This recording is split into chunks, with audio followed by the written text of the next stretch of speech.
Bonjour à tous, bienvenue sur un nouvel épisode de Fréquence Motor. Aujourd'hui, je suis dans un joli petit garage avec Sébastien. Salut Sébastien, Salut Martin, tu vas bien? ça va très bien, écoute, et toi? Ça va super. Je te remercie déjà de me recevoir parce que je sais que c'est pas quelque chose que tu fais souvent. Alors Première fois, ouais, voilà, donc effectivement, première fois, donc merci de commencer avec Fréquence Motor, c'est avec super plaisir, cool. écoute. On a une proximité géographique qui fait que l'organisation était aussi un petit peu plus facile. Ouais, Ça fait un petit moment que je suis ce que tu fais, principalement avec des magasins que je fréquentais, plus que je fréquente un peu moins aujourd'hui, mais bon, en tous les cas, ta marque, puisque c'est de ça dont on va parler, la marque de vêtements que tu as créée, je la connais, mais de l'extérieur. ouais, Et aujourd'hui, j'aimerais qu'on puisse discuter un petit peu plus de l'intérieur de ta marque, donc qui est Age of Glory. c'est ça.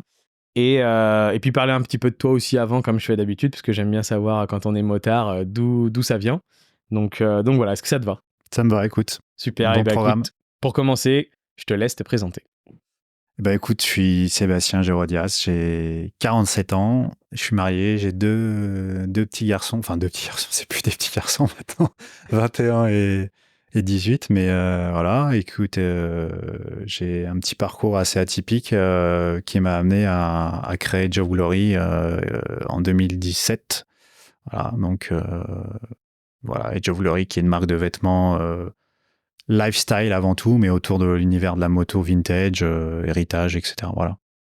Ok, donc 2017, donc au final, je pense que j'ai commencé à voir passer tes vêtements Ouais, alors au début, je 2017, pense. c'est vraiment l'année où j'ai vraiment commencé à me pencher, à bosser sur le projet. Après, la première collection de mémoire, c'est plutôt 2018, tu vois, ou fin 2017. Mais voilà, en tout cas, voilà, je suis sur ce projet-là depuis 2017. Je travaille dessus. Ouais.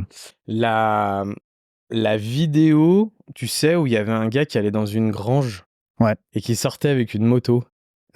Ouais, ça, tu voulais dire, là, tu me demandes poser la question sur l'année. Ouais, Ça, c'est un petit peu plus tard quand même. c'est Ça plus doit tard. être 2019, 2020. Ouais, ok. Un peu juste avant le Covid, je pense, un truc comme ça. Tu vois, je connaissais un peu la marque d'avant et j'ai ce rappel de cette vidéo que j'avais vue, que j'avais trouvé ultra cool, ultra bien filmée et tout.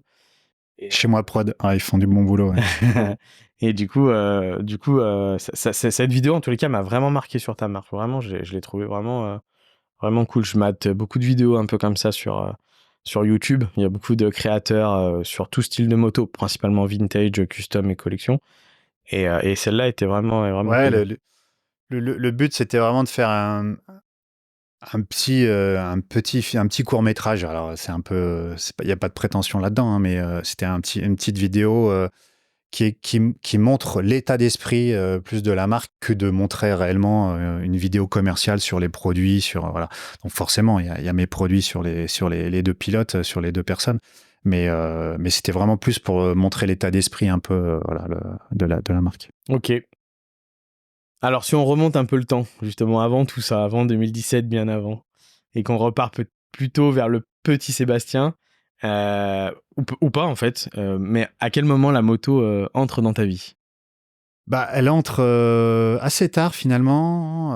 Alors, assez tard réellement, physiquement, on va dire, mais assez tôt en fait, j'ai été assez passionné par le motocross plutôt au départ. Alors étant jeune, je faisais pas mal de skate, du BMX, et donc du coup, naturellement, je me suis intéressé au motocross, notamment quand il y avait le Supercross de Bercy à la télé, vous voyez Jean-Michel Bale, etc. J'étais assez fasciné par ça. Mais moi, ma famille, c'était Niet. hors de question, mais alors hors de question totalement. Donc impossible pour moi, à 14 ans, d'avoir ma mobilette et tout. Je voyais tous mes potes qui en avaient, mais moi, hors de question. Et donc T'es de du la coup, région? non, du tout. Moi, je suis région parisienne. D'accord. Et ville ou plutôt... Ouais, plutôt ville. Ouais, Ah, ouais, plutôt ouais, ville. vraiment première couronne région parisienne. Ouais. Ouais, donc ça limite aussi par rapport à ceux qui vivent en campagne. Ouais, ouais, Le c'est fait sûr. de Moi, devoir se j'avais tous les déplacer... transports en commun qu'il fallait, donc il n'y avait pas une nécessité absolue. Et puis, c'était effectivement la ville, donc les risques d'accidents ou de potentiellement plus importants. Donc forcément, maintenant que je suis adulte et que j'ai des enfants, je comprends tout à fait. Mais à l'époque, c'était non, je comprenais pas. Mais bon, c'est comme ça. Et tes deux parents, donc pas motards du tout? Non, du tout, non, non, pas du tout. Et, en fait, il y a quand même un petit souvenir quand j'avais, je peux pas dire l'âge exact, mais j'avais une dizaine d'années.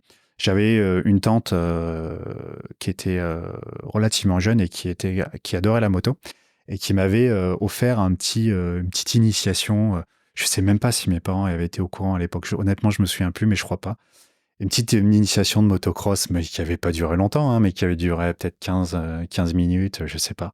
Mais c'était resté dans la tête encore maintenant, tu vois.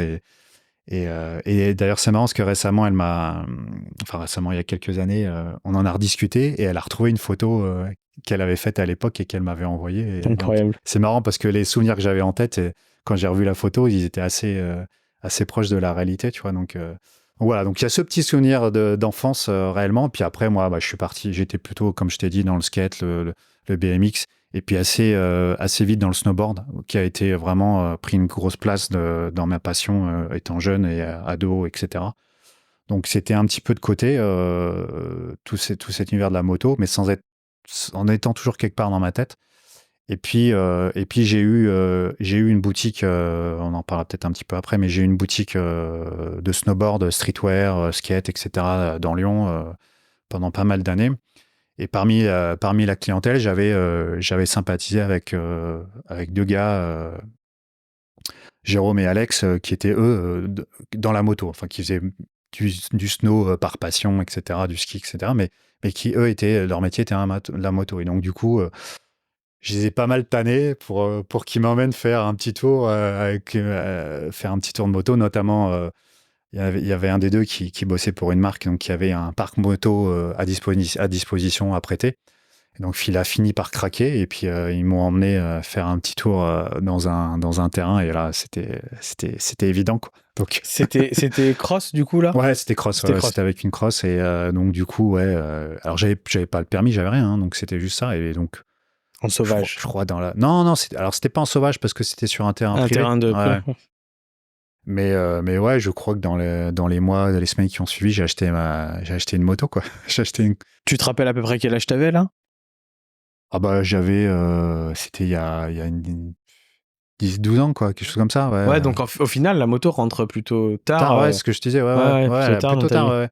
ouais. Ouais, c'était il y a une douzaine d'années, quelque chose comme ça, ouais, honnêtement, à un an près, ça doit être ça. Et donc j'ai acheté une KTM 2,5 cross, bon, alors enduro, pas cross.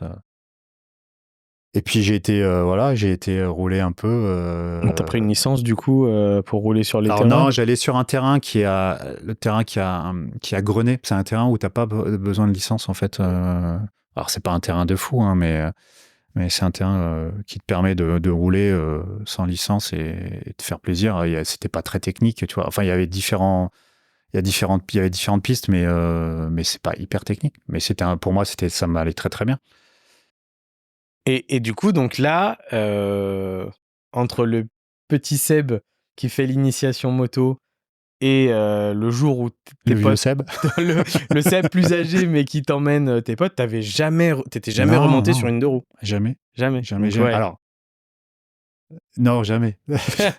Jamais. Il y a juste un truc une fois où en fait, ado, tous mes potes, je t'avais dit, avaient des mobylettes et moi à chaque fois je les embêtais pour pas être mal poli, pour aller faire un tour, etc. Et une fois il y en a un qui me dit allez vas-y on y va. Donc je monte sur la mobylette, il était censé monter derrière moi. En fait il s'est assis mais il s'est relevé mais moi je l'ai pas senti. Et donc du coup dès que j'ai senti qu'ils étaient assis, je suis parti. Ah, bon, c'était en ville, hein, c'était pas rien d'incroyable, hein, vraiment pas, hein. Mais voilà, et puis j'arrive chez moi, je me retourne, je dis ah putain, j'allais lui dire attends génial et tout, et je vois personne, je dis merde. Et sur le coup, j'ai cru qu'il était tombé sur la route, et là j'ai commencé à vraiment flipper. Donc là, j'ai voulu redémarrer la mobilette, impossible. Je sais pas pourquoi, elle avait un truc, je sais plus, impossible. Et là, j'étais comme un con. Tu te rappelles ce que c'était la mobilette? C'était une 103, ouais. Alors, il l'avait un peu modifié, mais c'était une 103. Comme tous les jeunes de Voilà. l'époque. Et voilà, j'ai eu un quart d'heure très, très, très long, très, très angoissant, parce que impossible de redémarrer pour repartir sur le... Et puis, je savais pas où il était. Bon, je pense qu'il m'a jamais cru, hein. Il a toujours cru, je pense que j'avais fait exprès de partir comme ça, sans lui. Mais en plus, je pouvais même pas aller chez moi, parce que avec ma mobilette, là, je me serais fait tuer. Mais bon, voilà. Donc, ça s'est bien terminé. Il était pas tombé. Il s'était juste relevé, en fait, au moment de partir. Et moi, je suis parti comme un... Mais au final, tu vois, on se rend compte que ça a quand même des importances, parce que tous ces micro-souvenirs, tu t'en souviens très bien. Ouais, ça, c'est sûr. Que ça soit... Alors là, je m'en souviens peut-être plus parce que j'ai vraiment, vraiment eu peur qu'il soit tombé et qu'il se soit fait mal, hein. Mais ouais, je m'en souviens. Mais sinon, voilà, à part ça, honnêtement, j'ai pas eu de... Ouais, pas grand-chose. Ouais, non, rien d'autre. Et quand tu vas faire cet essai, du coup, cross, comment ça se passe? Genre, parce que faut passer les vitesses et tout, quoi. Ouais, alors... Écoute, je me souviens que... bah, je vais pas te dire, dès le premier coup, c'était parfait, hein. C'était pas du tout le cas, je pense pas. Mais je me souviens pas avoir galéré tant que ça. Alors, ils m'ont fait faire surtout pas mal de petits exercices de maniement de la moto, etc. Mais alors, c'était rien de parfait, hein. Mais en fait, c'est surtout de pouvoir de me poser ses fesses sur la selle, de pouvoir manier l'accélérateur, un deux roues. Enfin, c'est ça qui a déclenché le truc totalement, quoi. Je maîtrisais pas la moto à ce moment-là quand j'ai fait ce petit essai, mais franchement, c'était évident pour moi que ce truc qui était resté là, enfoui quelque part depuis tant d'années, en fait, oui. Boum, ça explose. Ouais, c'est clair. Mal au bras un peu quand même, non? On n'en a pas fait très longtemps, hein, Ah tu ouais, sais. Je ouais. pense que je me souviens pas avoir eu mal au bras, mais parce qu'on n'en a pas fait très très longtemps. C'est un peu comme la première fois où avec Demis on a été faire du flat, qu'on avait réussi, que Demis avait réussi à contacter le gars de la piste à Mâcon, et on n'était pas resté très longtemps, mais on avait tout de suite compris que c'était génial, quoi, et on avait adoré, quoi. Donc pas le temps de se faire mal, pas le temps d'avoir mal parce que trop fait ou quoi, mais le temps de comprendre que c'était évident, quoi. C'était plaisant, excitant et Ouais, donc toi, ça valide direct ouais, le truc, complètement. t'achètes Ouais. la moto. Euh, tu prends... Enfin, tu vas rouler tout des fois Alors tout seul. ouais, souvent tout seul, sur la piste La Grenée. Alors, le problème, c'est qu'en fait, j'ai justement à cause de mes années snowboard et tout ça, j'ai le dos un peu en vrac. Et en fait, assez vite, je me rends compte que c'est pas le sport idéal pour moi. Je faisais pas des jumps de fou, hein. Vraiment pas. Mais même avec les petits impacts, les petits, etc. Je me fais vite mal au dos, en fait. À nouveau, j'ai une hernie discale latente et donc à nouveau, elle se réveille et rapidement, ça me fait assez mal. Donc je suis un peu limité physiquement par ça. Alors, je dis pas que j'aurais été Jean-Michel Bay, hein, loin de là, hein. C'est sûr que non, même. Mais en tout cas, voilà, ça limite aussi. Tu peux pas exploiter le plein Ouais, potentiel ouais. Enfin, oui, je peux pas. de Voilà. Seb. Le plein potentiel de Seb. Ouais. Donc ouais, donc finalement, le cross, j'adore, mais je peux pas, voilà, je peux pas me lâcher à fond là-dessus parce que tout de suite, il y a mon dos qui me rappelle à l'ordre, quoi. Et c'est peut-être aussi pour ça que le flat, j'ai pu me consacrer un peu plus à ça, à cette discipline, parce que le dos, en tout cas, était moins Sollicité. sollicité, ouais, c'est clair. Tu fais ça pendant combien de temps, le cross? T'achètes que la KTM et c'est... Ouais, alors en fait, la KTM, ça a été l'élément déclencheur qui m'a amené à la moto réellement, parce qu'après, donc moi j'habitais déjà ici, donc un petit peu excentré de Lyon, et je travaillais en plein centre-ville, et donc du coup rapidement je me dis que je vais prendre un deux roues pour. Alors au début je passe pas le permis, je prends un scooter 125. Mais bon, voilà, écoute, mais je me dis même, non, mais je passerai pas le permis. Moi, le cross, au tout début, hein, le cross, ça me va très bien, mon deux roues, etc. Puis en fait, rapidement, j'ai envie d'avoir autre chose qu'un scooter, tu vois. Donc du coup, je passe le permis, je crois que c'était en 2012, je passe le permis, ouais. Je pense que c'est ça. Et puis du coup, derrière, je m'achète une Harley, un Iron 883, je customise un petit peu, voilà, et puis ouais, ça devient mon daily, je roule avec ça, quoi. Donc, Alors avant, juste, le permis, ça se passe comment? plutôt bien, honnêtement. Pas Ouais, de... non, ouais, non, rien de... rien de fou. Non, rien de Tu dois fou. repasser le code, je suppose? Ouais, je dois repasser le code avec tous les trucs qu'il n'y avait pas à mon époque d'environnement, de conduite économique, écologique, tout ça. Donc, là, tous ces trucs à réapprendre. Mais en fait, ce qui se passe, c'est que quand tu le repasses avec un peu de maturité et enfin, un peu d'âge, on va dire, et d'expérience sur la route, tu l'appréhendes pas du tout de la même façon, en Ah bah fait. ouais. Et effectivement, tu comprends là où ils veulent t'emmener dans les pièges et toutes ces choses-là, en fait. Donc c'est pas pareil. Mais par contre, ouais, il faut apprendre par contre tous ces réflexes de conduite écologique et économique, etc., quoi.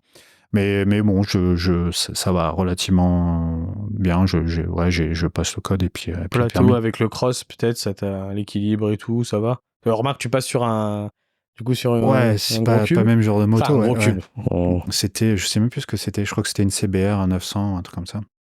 Mais ouais, je pense que oui, ça a dû m'aider sûrement. Ouais. Non, mais ouais, écoute, le code et le permis. Bon contact avec l'auto-école et tout, les moniteurs étaient bien. Ouais, honnêtement, non, j'ai fait ça. Bah là, à côté, il y a le circuit marathon à côté, donc c'était assez simple pour moi. Ouais, Ouais, bah ouais, avant Branda, là, sur ouais. ouais. Donc, non, écoute, ouais, j'ai eu deux ou trois moniteurs différents, mais non, ils étaient assez cool globalement. Ouais. Et du coup, une Harley. Ouais. Qu'est-ce Alors, qui je suis pas du justifie ce tout. choix? Je t'avoue Je m'attendais pas à que ce que tu me dises ça. non, C'est marrant. mais c'est vrai que moi, je suis pas spécialement Harley dans l'âme à la base, hein, mais c'est vrai que la 883, je sais pas pourquoi, toute black, noir mat, j'avais mis des pots Vans courts. Euh, et j'avais dû voir des photos, des images de motos comme ça, et je pense que j'avais vraiment kiffé le look. Alors, c'était vraiment avant tout le look, hein, l'esthétique de la moto, plutôt que les performances. Mais bref, de toute façon, à l'époque, C'est sûr qu'on achète une Harley pour des Ouais, performances. non, mais à l'époque, de toute façon, j'aurais pas été capable d'avoir un jugement particulier sur des performances parce que j'avais très peu de comparaisons sur des différentes motos, tu vois. Donc, c'était vraiment avant tout un look. Et ouais, le bruit, les vibrations, voilà, tout ça, ça me plaisait vraiment, quoi. Autour de toi, il y a d'autres gens qui font de la moto à ce moment-là ou Pas finalement peu? spécialement, non, honnêtement, parce que même mes potes là qui étaient plutôt dans le cross, ils avaient pas forcément des motos. Ils étaient vraiment dans le cross en fait, pas forcément dans la moto de route, etc. Donc non, j'ai pas spécialement dans mon entourage de personnes dans cet univers-là. Mais c'est un peu à ce moment-là aussi où je pense peu de temps après, je rencontre Domis, je m'intéresse beaucoup plus à cet univers-là aussi. Alors, je m'y intéressais, mais de façon un peu éloignée avant, parce que j'aimais bien quand même tout ça. Mais j'étais pas actif et j'étais beaucoup plus dans le snowboard à l'époque que là-dedans, quoi. Mais, euh, mais petit à petit, voilà, avec la moto, bah, je vais un peu chez World Racer, j'ai dû rencontrer Domis, j'ai dû rencontrer d'autres personnes, et puis voilà, et c'est comme ça que j'ai commencé à avoir d'autres personnes. En tous les cas, sur ces deux passions-là, ces deux passions où le lifestyle est important. Ouais, complètement. Donc au moins elles se rejoignent par rapport à ça, quoi. Quand j'étais dans le snow, mais je bouffais snow, je dormais snow, je rêvais snow, j'étais vraiment. C'est vrai que en général, je me mets dans une passion ou enfin, c'est pas je me mets, c'est que j'estime enfin, c'est pas moi qui vais, c'est elles qui viennent vers moi, plus ou moins, tu vois. Mais ouais, quand je suis parti dans le snowboard, j'étais à bloc là-dedans, quoi. Et dès que j'avais un peu de sous, c'était pour soit partir faire un week-end, soit m'acheter un truc par rapport au snowboard. J'ai acheté tous les magazines. À l'époque, on avait tout ce qui était Internet et tout. C'était vraiment pas encore aussi développé que nous, Ouais, que maintenant, tu vois. la presse papier Donc la presse papier avait encore énormément d'attrait et d'intérêt, quoi, parce que t'avais pas toutes les infos sur Internet, c'était dans les magazines que tu les trouvais, ou dans les vidéos, tous les ans, t'avais les vidéos des marques, etc. Donc c'était par cet intermédiaire-là que tu t'informais, que tu restais voilà, connecté à ta passion, quoi. Tu scrollais pas sur Instagram. Non. Non, non. Non, bah, il y avait pas Instagram de toute façon, mais voilà, tu Bah, il y avais avait des sites. Facebook, mais bon, il y avait pas Ouais, grand-chose. ouais, non. C'était plus pour retrouver des copains de Ouais, c'est l'école ça. Ouais. que...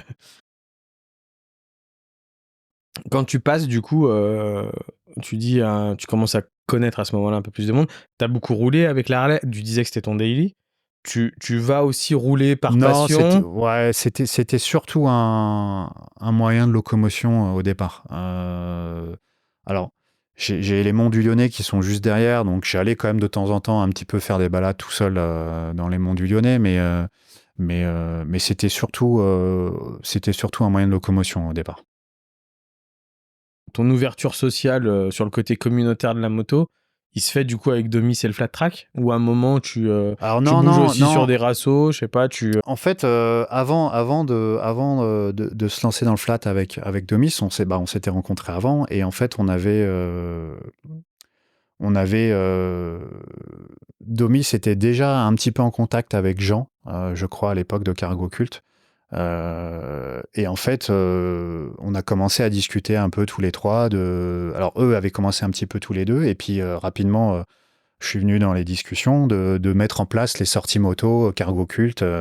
Des choses que tu as déjà racontées dans d'autres épisodes, mais voilà. Donc en fait, assez vite, on sympathise bien et puis on met ça en place. Donc il est sorti. En parallèle, Domis organisait le DGR, donc je lui donnais un petit coup de main quand je pouvais. Enfin, c'est lui qui faisait un peu toute l'orga, mais je lui donnais un coup de main sur le déroulement, sur notamment la balade, etc. Notamment avec Jean plus tard et puis Thibaut aussi. Et donc voilà, donc ça s'est fait un peu comme ça. Les sorties pour cargo, le DGR un petit peu, et puis peu de temps après, on a commencé à mettre en place aussi Vintage Racing Spirit, là, le flat track, euh, avec des journées de ride, donc de roulage libre, et puis les courses ensuite, voilà quoi. Sur la moto, donc tu découvres aussi ce côté-là. C'est quelque chose qui te plaît. J'ai l'impression, hein, tu me dis, peut-être que je dis des bêtises, hein, mais que t'as quand même un côté solitaire un petit peu. Alors, non, non, j'ai pas, non, c'est pas que non, je suis pas solitaire. Alors effectivement, il y a pas mal de choses dans la vie qui font que je suis seul. Là, tu vois, j'ai une marque, je suis tout seul. Mais non, je suis profondément pas solitaire, justement. Donc, en fait, je pense que justement, le fait de s'être mis à la moto et d'avoir pu rencontrer Domis et puis par l'intermédiaire des pots cargo, etc., d'autres personnes, ça me plaisait beaucoup, tu vois. Donc, non, non, au contraire, ouais, ouais, non, non. Ça a été le côté où ça t'a ouvert Ouais, aussi ouais, sur... complètement. Et puis ça me permettait aussi, surtout, parce que je te disais, c'était surtout un moyen de locomotion, mais à la base, c'était pas forcément le but. Le but, c'était que ça puisse être un peu plus qu'à juste un moyen de locomotion. Donc pouvoir se faire plaisir, faire des balades, faire des sorties, etc. Donc c'était aussi ce que je recherchais, et donc c'était idéal de pouvoir le faire comme ça. Alors après, c'était pas péjoratif, parce que tu vois, moi, sur tous les Non, gens non, non, mais sur tous les gens que j'ai podcastés, il y en a qui te disent clairement, moi, la moto, je préfère rouler seul que rouler en groupe, tu vois. après, ouais, ouais, non, non, mais c'est sûr que après, quand tu roules en groupe 50 personnes, c'est pas forcément hyper intéressant non plus, hein, voilà, hein, parce que t'as l'inertie du groupe, quoi. Donc non, non, c'est pas ce que je recherchais non plus, tu vois. Effectivement, ça m'arrive d'aller rouler aussi tout seul, hein, même encore maintenant. Mais en fait, j'aime bien les deux, c'est-à-dire qu'effectivement, d'aller rouler tout seul de temps en temps, t'en as besoin, ça te fait du bien, t'as besoin de te libérer un peu l'esprit, de penser, éventuellement penser à des choses, mais voilà, de façon libre, etc. Rouler à ton allure, voir les choses, prendre le temps, etc. Et puis, tu as aussi le partage, hein, donc rouler avec des potes, c'est aussi partager des super moments. Donc, t'as les deux côtés intéressants pour moi, et enfin, qui sont importants dans la pratique du deux roues, quoi. Quand t'as ton 883, même si ça reste quand même, on va dire plus principalement ton véhicule pour aller au travail, ton daily, t'es quel genre de pilote? C'est-à-dire. T'es quelqu'un, t'as toujours roulé cool, t'es quelqu'un, tu t'envoies un petit peu, t'es Non, quelqu'un de prudent, t'es quelqu'un je suis de... pas. Alors déjà, tu vois, je me suis mis à la moto tardivement, donc forcément, t'as pas la même appréhension de la route quand je pense tu commences à 15 ans avec tout ce que t'as pas dans la tête. Et quand t'as une trentaine, quarantaine d'années où t'as une famille, t'as des T'étais enfants, déjà papa. ouais, j'étais déjà papa. Ouais. Ouais. Ouais, ça change beaucoup, je trouve. Voilà, ça change, je pense. Après, peut-être pas pour tout le monde, hein, mais voilà. Et puis après, de toute manière, je suis pas de nature foufou, casse-cou. Et moi, la moto, c'est plus ce que j'aime dans la moto, c'est les sensations, le, pas forcément la vitesse. Voilà, c'est notamment ce qui me plaisait aussi dans le flat track, c'était les sensations de glisse, quoi. Voilà, bon. C'est peut-être un truc un peu aussi, moi, dans ma vie personnelle, la glisse, où il y a eu le skate, il y a eu le snow, etc. C'est vrai, très Donc je belle pense analyse. je pense qu'effectivement, il y a quelque chose là-dessus. Mais c'est vrai que le flat, moi, m'a plu beaucoup. C'est qu'en fait, rapidement, tu prends des sensations. Toi, tu as l'impression que tu es complètement la moto à l'équerre, etc. Alors que quand tu regardes, tu as l'impression qu'en fait, tu es tout droit. Mais toi, tu as la sensation d'être comme ça. Et c'est ça qui est génial, c'est que tout de suite, tu as de l'adrénaline, tu as des sensations, tu as quand même la moto, la roue arrière qui glisse, etc. Et ça, c'est génial. Et c'est plus, voilà, c'est plus la recherche de sensations. Alors, il y a des gens qui recherchent la sensation avec la vitesse, hein, bien sûr. Mais moi, c'était pas forcément la vitesse. C'était plus, voilà, ce côté-là, quoi. Alors on arrive au moment du coup vraiment où il y a cette rencontre. Alors pour ceux qui vont pas comprendre, parce que on aurait peut-être pu faire un petit rappel. Enfin j'aurais pu faire un petit rappel. On a beaucoup prononcé Domis, mais Domis c'est un épisode que j'ai fait pour ceux qui arriveraient en cours de route avec qui j'ai enregistré. Euh, Genre je vais pas dire de bêtises, je sais plus si c'est pas le 14 je sais pas, ou 12. Enfin bon bref, non peut-être avant. Enfin bon bref, vous regarderez, c'est un épisode donc Domis qui avec Seb ont lancé sur Lyon en tous les cas la première, enfin qui ont lancé le flat track un peu en créant une association en tous les cas Ouais. qui Après, a réuni on n'a du pas monde. lancé le flat track, hein, on n'a pas Oui cette non mais prétention-là. non mais je veux dire Il y avait déjà des pilotes français qui roulaient, alors qui allaient plutôt en Angleterre, hein. Dimitri Coste, Franck Châteaukin,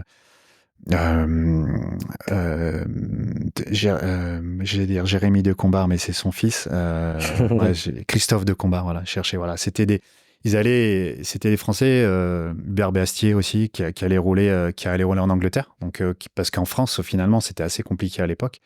Donc voilà, donc nous, on n'a pas la prétention d'avoir en tous les cas vous avez créé une on a association créé l'association, qui a réuni du effectivement, monde. pour justement, le but, en fait, c'est quand avec Domis, on a eu le contact de la piste à Mâcon et qu'on avait été faire cet essai dont je parlais un petit peu avant, on s'est dit, bah, en fait, voilà, on a réussi à le faire, à y aller, et en fait, c'est génial, quoi. Et je suis sûr qu'il y a plein de gens qui aimeraient bien essayer, et voilà. Donc c'était vraiment le moteur à la base de l'association, c'est ça, c'est de pouvoir proposer des journées où les gens puissent accéder à cette discipline, en fait, et s'essayer, en fait. Voilà, et c'était vraiment le but au départ, tu vois. Donc du coup, on a lancé Vintage Racing Spirit pour ça. En termes de moto, avant qu'on passe sur le côté un peu plus pro et ta carrière d'entrepreneur, parce que du coup, je vois qu'elle n'a pas été que dans le secteur des deux roues, elle a Non. été aussi dans autre chose. Mais en termes de moto, après, du coup, tu Bah, changes, en fait, t'achètes, voilà. Donc la Aeron, c'était, comme je t'ai dit, principalement esthétiquement. Harley, ça reste mythique, même si moi je suis pas forcément dans le moule Harley, mais en tout cas le Sportster, euh, le look, les vibrations, tout ça, ça m'avait plu. Mais en termes de conduite, effectivement, c'était pas forcément ce que je recherchais réellement. Et puis moi, mes affinités avec la moto, c'était quand même plutôt vintage, années 70. Moi, alors je l'ai pas vu dans les années 70, hein, je l'ai vu bien plus tard, mais le documentaire On Any Sunday, le film On Any Sunday, pour moi, c'est une référence pour beaucoup de choses, notamment pour Edge of Glory. C'était vraiment une sorte d'inspiration énorme. Mais aussi, voilà, dans mon appétence pour la moto, elle est liée aussi à ces choses-là, aux années 70, et tout ce qu'on voyait, ces motos-là, qu'on voyait dans ce film. Donc, il y avait quelques Harley, il y avait aussi beaucoup de Triumph. Et moi, Triumph, voilà, c'est des motos qui m'ont toujours beaucoup plu. Et donc la Harley, je l'ai vendue et j'ai trouvé une bonne ville à Carbu. Alors pas vraiment ancienne, hein, elle est tout début 2000. C'est encore une bonne ville à Carbu. Je voulais quand même. Le but, encore une fois, c'était quand même de prendre plaisir à la moto, mais d'avoir une moto daily. Donc, je voulais pas me dire un matin, il faut que je mette parce qu'en plus de ça, je suis zéro en termes de mécanique. Donc le but, c'était quand même d'avoir une moto Du qui puisse, vintage, mais pratique. voilà. Donc du Bah pour coup, ça, Triomphe, c'est top. ouais, voilà, c'est Ils savent parfait. faire. Franchement, ma bonne ville là, depuis que je l'ai, j'ai jamais eu de problème. Hein. Et je suis pas allé à regarder toutes les 2 matins comment tout est ok là sur la moto, Le tu vois. tuto. Voilà, je fais juste le minimum qu'il faut pour l'entretien, etc. Mais voilà, j'ai jamais eu de soucis. Donc non, génial. Donc voilà, donc je pars, voilà, je l'ai gardé, je l'ai pas gardé très longtemps la Harley en final. Je pense que j'ai gardé un an et demi. Je l'ai revendu quasiment le même prix d'ailleurs. J'étais assez. Ça, c'est aussi ce qu'on m'avait dit à l'époque, c'est que décoter très peu et donc voilà. Et puis j'ai acheté la bonne ville quoi. Et c'est celle qui était. C'est celle, ouais, C'est c'est celle qui celle-là. était garée Voilà. devant quand tu es arrivé. Je l'ai un petit peu modifiée. Ouais, j'ai vu. Elle Ouais, était pas elle est comme belle. ça d'origine, mais ouais, c'est. Ouais, c'est joli. Il y a deux, trois petits kits déco, la selle et tout. Petit rappel, c'est joli. Ouais.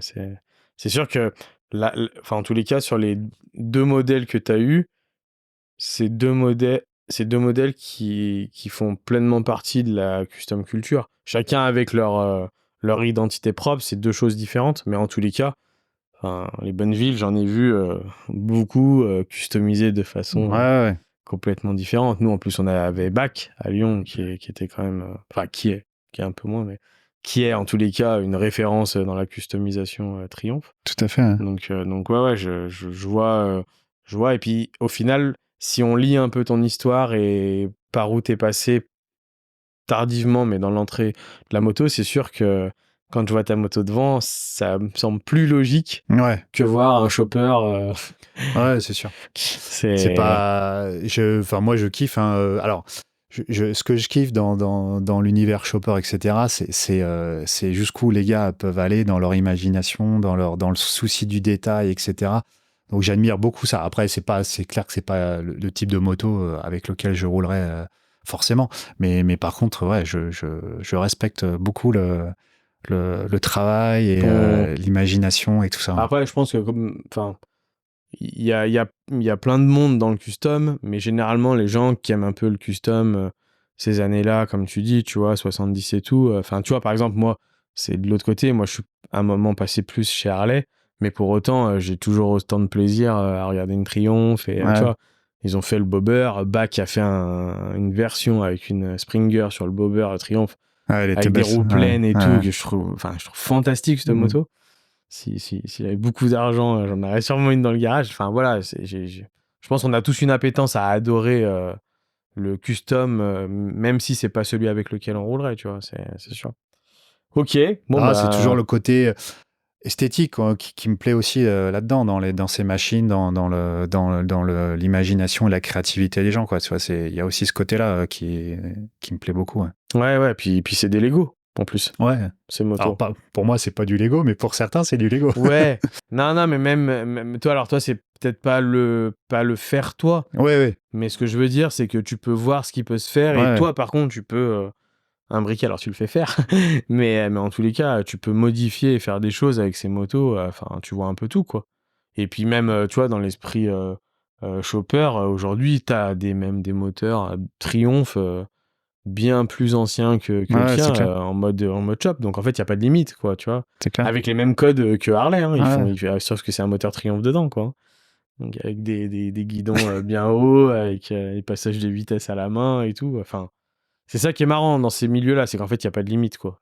Tout est possible. C'est clair. Imagination. Ouais, l'imagination. Ok, bon bah cool, non, mais tu vois, c'est marrant. Je... Si tu m'avais posé la question avant d'arriver aujourd'hui, je t'aurais peut-être vu avec tu vois, la moto depuis que t'es tout petit. Ouais, bah non. Bizarrement, tu vois, tu fais un. Je te dis, c'était quelque part là, un petit peu, mais non, c'était. Ça arrivait plus tard, Ouais, ça mais arrive plus tard. intensément. Ok. De l'autre côté, on a Seb, du coup, entrepreneur. Ouais.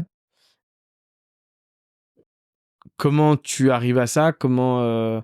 Enfin, très rapidement, le parcours scolaire, enfin, est-ce que Ouais, ouais, écoute, parcours scolaire, ouais, ça va être rapide, mais en fait, enfin, en fait, le cheminement, il est pas du tout linéaire, en fait. Donc, terminale, il faut faire des études supérieures. Je sais pas du tout quoi faire. Honnêtement, moi, j'adore le snow, j'adore les fringues, mais je pense pas à cette époque-là forcément qu'on peut en faire un métier ou voilà. En tout cas, j'avais plus envie, en tout cas, de m'orienter vers l'univers du snow, aller bosser dans cet univers-là, mais quoi? Aucune idée. Et du coup, quoi faire comme étude? Aucune idée. Je trouve pas de. Enfin, on doit faire un stage dans les études et je sais pas quoi faire, quoi que ce soit. J'ai un pote qui fait un stage chez un expert comptable. Il me dit, voilà, c'était le père d'une fille qu'on connaissait à l'école. Il me dit, ouais, je fais un stage là-bas et tout. Et puis, bon, bah, comme moi, j'ai rien, je me dis, bon, ouais, je vais lui demander aussi au père et puis je vais voir. Et puis, bon, il me prend aussi en stage. Et je fais ce stage là-bas. J'étais, ouais, il y avait le côté expert qui me faisait un peu rêver. Bon, comptable moins, mais bon, voilà. J'étais assez à l'aise avec les chiffres dans mes études. Voilà, je voulais pas forcément faire mon métier, mais j'étais assez à l'aise. Et puis le stage se passe plutôt bien, honnêtement. Je suis assez à l'aise avec les missions que me donne la personne. Je pense qu'il y a le côté finance-gestion que je connaissais pas du tout, hein, j'avais jamais, qui m'intéresse parce que tu dis c'est les rouages. Enfin, toi, avec mon parcours plus tard, je me rends compte que c'est pour ça que je m'y suis intéressé. Mais voilà, il y a le côté finance-gestion d'une entreprise, être en contact avec des entreprises. Il y a ce côté-là qui me titille un peu, pas du tout le côté encore une fois comptable et tout ça m'intéressait pas spécialement, mais ce côté-là. Et puis le côté aussi que le père en question, il gagnait très très bien sa vie. Donc voilà, donc du coup, en fait, je me lance dans ces études-là comme ça, avec cette expérience, ce petit stage-là. Et puis, mais rapidement, je me rends compte que je suis pas à ma place, en fait, que je côtoie des gens qui sont pas du tout dans le même état d'esprit, etc. Ouais, à l'époque, j'avais les cheveux longs aussi déjà. Bon, j'ai changé de coup, mais voilà, j'étais pas du tout dans ce trip-là. Mais bon, je me dis, écoute, ça peut être intéressant. T'apprends quand même des choses, notamment encore une fois par rapport à la finance, la gestion, les choses comme ça, le côté un petit peu entreprise, etc. Puis entre-temps, voilà, bah, je développe toujours mon envie de travailler dans le snowboard, de peut-être avoir ma marque de fringues. Tu disais tout à l'heure en off, Tout le monde rêve. tout le monde rêve de créer sa marque de fringues. Et effectivement, moi, depuis que j'ai 15 ans, je rêve de créer ma marque de fringues. Alors à l'époque, c'était plutôt par rapport au skate, au streetwear, etc. Mais voilà, donc je fais mes études. Pour le cursus logique, c'est à 3 diplômes, un bac plus 2, un bac plus 4. Et après, tu as un bac plus 5 pour être vraiment expert comptable. Moi, je m'arrête au bac plus 4. Et en fait, dans ma Ah oui, dernière... tu vas loin quand même. Ouais, je fais... Bah ouais, en fait quand j'ai commencé le cursus, le problème, c'est que je t'ai dit, rapidement, je me suis rendu compte que j'étais pas à ma place. Mais bon, je faisais quand même le job. Mais je savais pas quoi faire d'autre, en fait. J'avais pas d'idée. J'avais toujours comme je t'ai dit, envie d'aller bosser dans le snow, créer ma marque peut-être, mais il n'y a pas une étude pour créer sa marque, une étude pour travailler dans le snow. Donc, et puis, j'étais pas forcément très curieux. Donc voilà, donc je continue peut-être par simplicité, je continue un peu le truc. Et en dernière année, j'entends parler d'un master, un troisième cycle qui a été développé par HEC à Paris, et qui s'appelle label Master Entrepreneur, label HEC, je sais plus, hein, c'est à peu près ça le truc. Et notamment qui est dispensé à l'HEC, mais qui est aussi dispensé à l'école de commerce, l'ESC, à Grenoble. Donc Grenoble, entrepreneur, etc. Et je me dis, bon, bah, il y a peut-être des trucs là qui correspondent plus à, voilà. Donc, bon, c'était pas donné. Donc, après mon bac plus 4, je travaille pendant un an pour financer aussi, en partie en tout cas, ce master-là. Je postule et je suis pris. Donc je fais ce master-là. Et là, la seule idée, c'est d'essayer de trouver à Grenoble, je me dis là, il faut que je trouve des connexions dans le snowboard, quoi. C'est obligé, quoi. Je suis sur place, entre guillemets, voilà. Bon. Même si moi, à l'époque, j'avais quand même des exigences, pardon. Rossignol, Salomon, ça me faisait pas rêver. Bon, c'était les seules marques françaises et qui étaient plutôt locales, on va dire, à Annecy ou Grenoble ou dans ces environs. Mais ça me faisait pas rêver. Moi, je rêvais plus de marques un peu plus américaines, etc. Et, j'ai un peu de chance, c'est que dans ma promo, il y a un gars, sa cousine travaille chez Burton Snowboard au siège européen en Autriche. Donc là, je me dis, il y a un truc, forcément, quoi. Et voilà. Et Innsbruck, à l'époque, c'était une ville, c'est en Autriche, c'est une ville qui était un peu, pas la Mecque du snowboard, c'est pas vraiment le terme, mais c'était un épicentre de pas mal d'événements, de choses comme ça dans le milieu du snow, donc qui était assez renommé. Et j'essaye de motiver. Alors, je me mets en contact d'abord avec la fameuse cousine, en lui disant, bah voilà. Alors, au départ, plutôt pour faire un stage, parce qu'à la fin de mon cursus, je suis peut-être un peu long, hein, non? Non, non, non, non, continue, À continue. la fin de mon C'est cursus intéressant. à Grenoble, je devais faire un stage. Donc, je la contacte plus au départ pour faire un stage. Donc, elle me dit non, ils prennent pas de stagiaire. Mais par contre, il y a un poste qui va se libérer euh, qui correspond à peu près au timing du stage que je devais faire.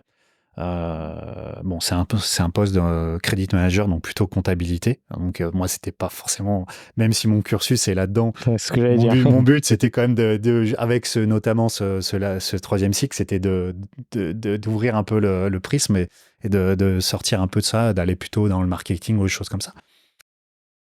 Mais je me dis, c'est peut-être un pied dans la boîte et puis après peut-être. Donc il y a ce poste possible, mais il faut faire un entretien, etc. Donc je motive un peu le cousin pour aller se faire un petit week-end là-bas. Et puis dans ma promo, il y avait une fille aussi qui était pas mal, qui adorait le snow et tout. Donc je les motive tous les deux à aller se faire un petit week-end là-bas. Et donc on part à faire un week-end là-bas et j'en profite pour faire un entretien en fait, enfin plusieurs entretiens avec le DRH, avec le responsable, etc., financier, tout ça. Et en fait, une semaine après, ils me disent, bah, Banco, si t'es partant, nous on est partant. Et donc, du coup, mais pour un boulot, donc, du coup, l'école me dit que s'il n'y a pas de souci, si c'est pas un stage, c'est un boulot, ça revient au même. Il faudra juste que je fasse mon mémoire au bout de 6 mois, mais il n'y a pas de souci. Donc, je pars là-bas, je pars bosser là-bas, quoi, avec ma petite Twingo et mes affaires dedans, et sans trop savoir ce que je fais, mais j'y vais. Et puis voilà, quoi. Et voilà, super expérience. Compliqué au départ, très très compliqué au début, mais, mais cool, très cool. Tu parlais anglais? Alors, je parlais anglais, ouais, je parlais anglais, mais j'étais pas fluent, hein, du tout. Mais je parlais anglais, je parlais pas du tout allemand, par contre. Et ce qui était compliqué, c'est que c'est une boîte américaine, hein, donc Burton, mais qui est en Autriche. Donc il y a quand même beaucoup de nationalités différentes. Mais moi, dans mon service, le département finance compta, il y avait que des Autrichiens et pas un étranger. J'étais le seul. Donc je t'avoue que là, toute la journée, ça parlait allemand autour de moi. Les réunions, elles commençaient toujours en allemand. Et puis au bout d'un moment, ils se disaient, ah bah attends, on va parler en anglais pour Seb. Mais ça, tu voyais bien que ça les faisait chier. Et puis du coup, l'allemand revenait souvent là. Donc bon, j'étais un peu entre guillemets à part et puis bon, ouais, c'était pas les plus funky dans ce service, hein. C'était tous des mecs dans la finance, la comptabilité. Alors dans les autres services, c'était beaucoup plus cool. Donc non, je parlais anglais. Après, pour le boulot, je devais parler en français principalement parce que je m'occupais de tous les pays francophones, l'Espagne et les Pays-Bas. Donc je parlais quand même principalement français dans le boulot, mais dans la boîte, je parle en anglais. Ouais. Mais, euh, mais ça a été en fait, j'avais quand même des bases. Donc après, c'est surtout au début, c'est difficile, mais à force de parler, au bout d'un moment, Ouais, ça, ouais, ça, bah ça, oui, voilà. c'est ça.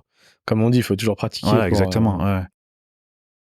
Si on avance, du coup, la finalité de ça, c'est que beaucoup plus tard, du coup, tu crées un magasin. Bah, en fait, pas beaucoup plus tard. En fait, là-bas, rapidement, je me rends compte que de toute façon, je pourrais pas sortir du service compta. Et je rencontre, il y avait un Français, enfin, il y avait plusieurs Français, mais il y avait un Français qui s'appelait Jean-Charles et qui était dans nos services et on sympathise plutôt. Et lui, pareil, lui, il était rentré par une petite porte et puis il voit aussi qu'il n'arriverait pas là où il voulait. Et puis on commence à parler en rigolant de rentrer, de monter un truc ensemble, etc. Et puis petit à petit, ça devient sérieux. Et puis en fait, bah, au bout d'un moment, c'est très sérieux puisqu'on part de Burton et puis on on rentre en France et on monte une boutique, donc la boutique Addicted à Lyon.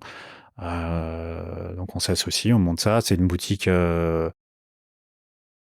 snow, skate, street, lifestyle, vraiment lifestyle autour du snowboard, mais pas que pour la pratique. Il y a vraiment pour tout ce qui tourne autour, tu vois. Elle est où la boutique? Elle existe toujours. Elle est rue Mercière. C'est la rue qui longe l'église Saint-Nizier en plein centre de Lyon. Entre qu'est-ce qu'il y a à côté. Ok. Non, mais parce que le nom me dit quelque chose. Je pense que je suis déjà allé là-bas, Peut-être. dans la boutique. Ça me dit quelque chose. T'as Toi Sushi qui est pas très loin, je crois. Ok. Donc voilà, donc on monte ce magasin en 2002. Ouais, 2002, c'est ça. Entrepreneur, Ouais. boutique de fringues, Ouais. sans vraiment d'expérience là-dedans au final. Non. Si ce n'est le parcours comptabilité, comme tu disais, t'as quand même vécu avec des entrepreneurs. Ouais, j'ai quand même des bases. Autour de la ça, gestion c'est sûr, et dans la tout. gestion, j'ai des bases, ça c'est évident. Maintenant, pour le reste, non, on apprend tout au fur et à mesure. Hein. On récupère un local qui était un ancien restaurant. Il y a énormément de travaux à faire. On essaie d'en faire un maximum nous-mêmes. On fait pas tout nous-mêmes, hein, mais bon, moi je suis pas en plus un grand bricoleur, mais bon, voilà, on fait. Enfin, c'est surtout pour diminuer la note, quoi. T'as quand même une caisse à outils. T'as vu un peu Qui tient les micros.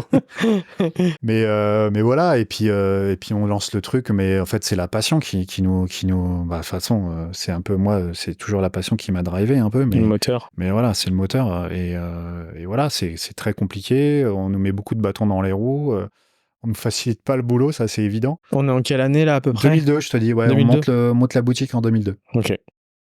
Et voilà quoi, et galère, pas évident au départ, mais on s'accroche et puis voilà, on devient. En fait, c'est pas un concept incroyable ce qu'on a fait, mais on était dans notre univers, on était dans les premiers à faire ce genre de boutique un peu lifestyle.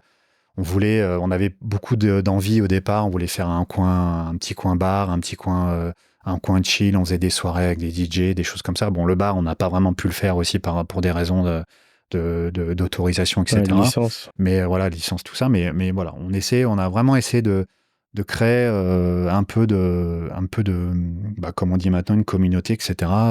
Une expérience en tout cas avec la boutique. Un univers vraiment où quand tu rentres dans la boutique, tu te sens bien, tu as envie d'y rester un peu de temps, etc. Et on était dans les premiers dans ce type de boutique à faire ce genre de choses. Donc on est devenu, on était un petit peu une référence entre guillemets, quoi. Enfin, en restant les pieds sur terre, mais voilà. Et puis j'ai fait ça pendant 12 ans. J'ai fait cette boutique pendant 12 ans, mais ouais. C'est énorme. Mais avec mon associé, on était assez différents. Et au bout d'un moment, on n'avait plus les mêmes attentes, les mêmes envies, les mêmes soucis. Et du coup, moi, j'avais besoin de changer aussi. Et du coup, j'ai eu une opportunité en fait avec quelqu'un qui avait lancé une marque de fringues. Alors, c'était, toi, je te l'ai dit tout à l'heure, la marque de fringues, c'était toujours un peu dans ma tête. Mais honnêtement, j'avais un petit peu tourné la page. Je m'étais dit, bon, je le ferai pas, je le ferai jamais, c'est pas grave. C'est trop compliqué, c'est difficile, etc. J'avais côtoyé des gens qui avaient monté des marques et qui galéraient vraiment. Donc, je m'étais dit, bon, voilà. Et là, juste pour comprendre, je te coupe 2 secondes. C'est encore ton associé qui a la boutique aujourd'hui? ouais, tout à fait. Ouais. Okay. Il a racheté mes parts. Ça a été un peu compliqué, mais il a racheté mes parts et la boutique existe toujours. Ouais. Ok. Et du coup, quand je suis parti, je me suis mis en contact avec une personne qui avait lancé, je t'ai dit, une marque de fringues moto vintage. Et en fait, qu'il avait lancé sans vraiment la lancer. Et il y avait 2 produits. Voilà, il l'avait lancé pour se faire plaisir, mais il n'avait pas vraiment le temps de s'en occuper. Et donc, du coup, je lui ai proposé un plan de développement pour la marque. Il me dit, voilà, tu m'embauches et j'essaye de faire ça avec toi, etc. Il me dit, bah, vas-y, banco. Donc, je suis parti là-dessus. J'ai commencé à développer cette marque pour lui, à faire un peu tout ce que je pouvais, parce que voilà, petit budget, petite équipe, moi pratiquement tout seul finalement. Et voilà, ça commence bien. Et puis bon, la personne était assez particulière et, euh, et en fait, les promesses deviennent. Je me rends compte qu'elles arriveront jamais, etc. Des choses qu'on devait mettre en place petit à petit. Et puis, de fil en aiguille, je me dis non, c'est bon, j'arrête. Et puis je l'ai fait pour lui, je peux le faire pour moi, quoi.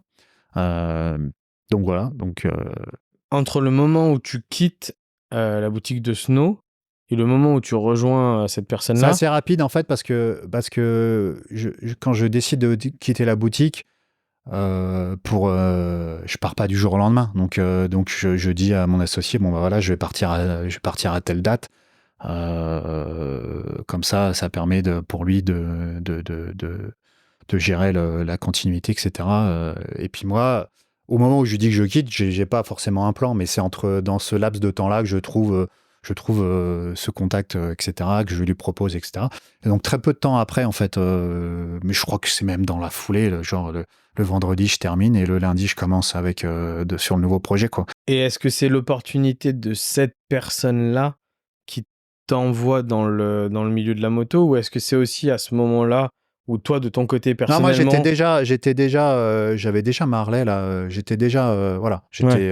donc Je t'avais m'a- déjà la passion entre guillemets de ça, et en plus de ça, tu rencontres cette personne, donc tout Ouais, coïncide. complètement. Ouais, Ok. c'est ça. La fin de la boutique de Snow, pour comprendre dans quel état d'esprit t'es, elle se fait de façon plutôt fluide, ou c'est quand même une fin Non, difficile, compliquée? voilà. C'est pas très fluide, mais voilà. Ouais, ouais. Non, non, non, mais c'est pas, je vais pas chercher les histoires, mais c'est juste pour C'est pas une guerre non plus, pas une guerre mais c'est ouverte, pas mais très très fluide. ouais, ouais. Ouais. Ouais. Et ok. Donc finalement, cette personne pour la moto, sa marque, elle existe encore, ce monsieur de moto Non, là? alors si elle existe parce qu'il a revendu en fait. Alors je crois enfin je t'avoue que j'ai pas regardé, mais il avait revendu à un groupe. Euh, Style, je sais plus comment il s'appelle. Un petit groupe LVMH. Non, non, un très gros, non, un gros groupe, mais Ah plus. ouais, quand même. Alors du coup, c'est quand même un truc qui Ouais, avait. mais un groupe qui fait plutôt comment dirais-je, du discount Donc je pense qu'eux, ils l'avaient racheté à la base parce qu'ils ont dû faire un bon coup, racheter du stock pas cher et revendre. Mais après, il m'avait recontacté pour m'embaucher, pour continuer à développer la marque. Mais bon, il fallait que j'aille en Suède. Bon, j'avais la famille, etc. Donc c'était un peu complexe. Et puis bon, là, j'avais commencé déjà à À réfléchir à réfléchir. mon projet et voilà. Mais du coup, je t'avoue que j'ai pas suivi s'ils avaient continué à la développer ou pas. Voilà. Comment ça se passe du coup cette naissance entre guillemets autour de la réflexion, ou au moment où tu te dis en fait je le fais pour lui, les promesses sont pas tenues, ça va pas marcher, mais du coup au final ça te valide finalement ce petit rêve encore Ouais. que tu avais jeune. Après entre se dire voilà, tu vois, c'est cool, et puis créer quelque chose de concret, ça te prend du temps, ça. En fait, ça me prend, non, ça me prend pas vraiment de temps. En fait, là, le questionnement, il était plus par rapport à, c'était un gros risque. J'avais qu'une quarantaine d'années.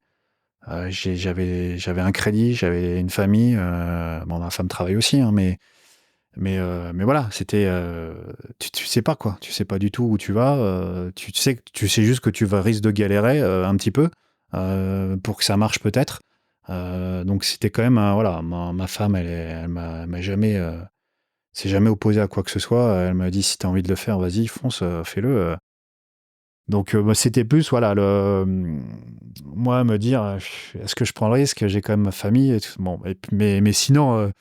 Hormis ça, la question se posait à la limite pas du tout, tu vois. J'avais vraiment envie de le faire. Je me dis, c'est la seule opportunité que tu auras de le faire, quoi. C'est-à-dire que là, les planètes, elles se sont tardivement alignées, mais elles sont alignées, quoi.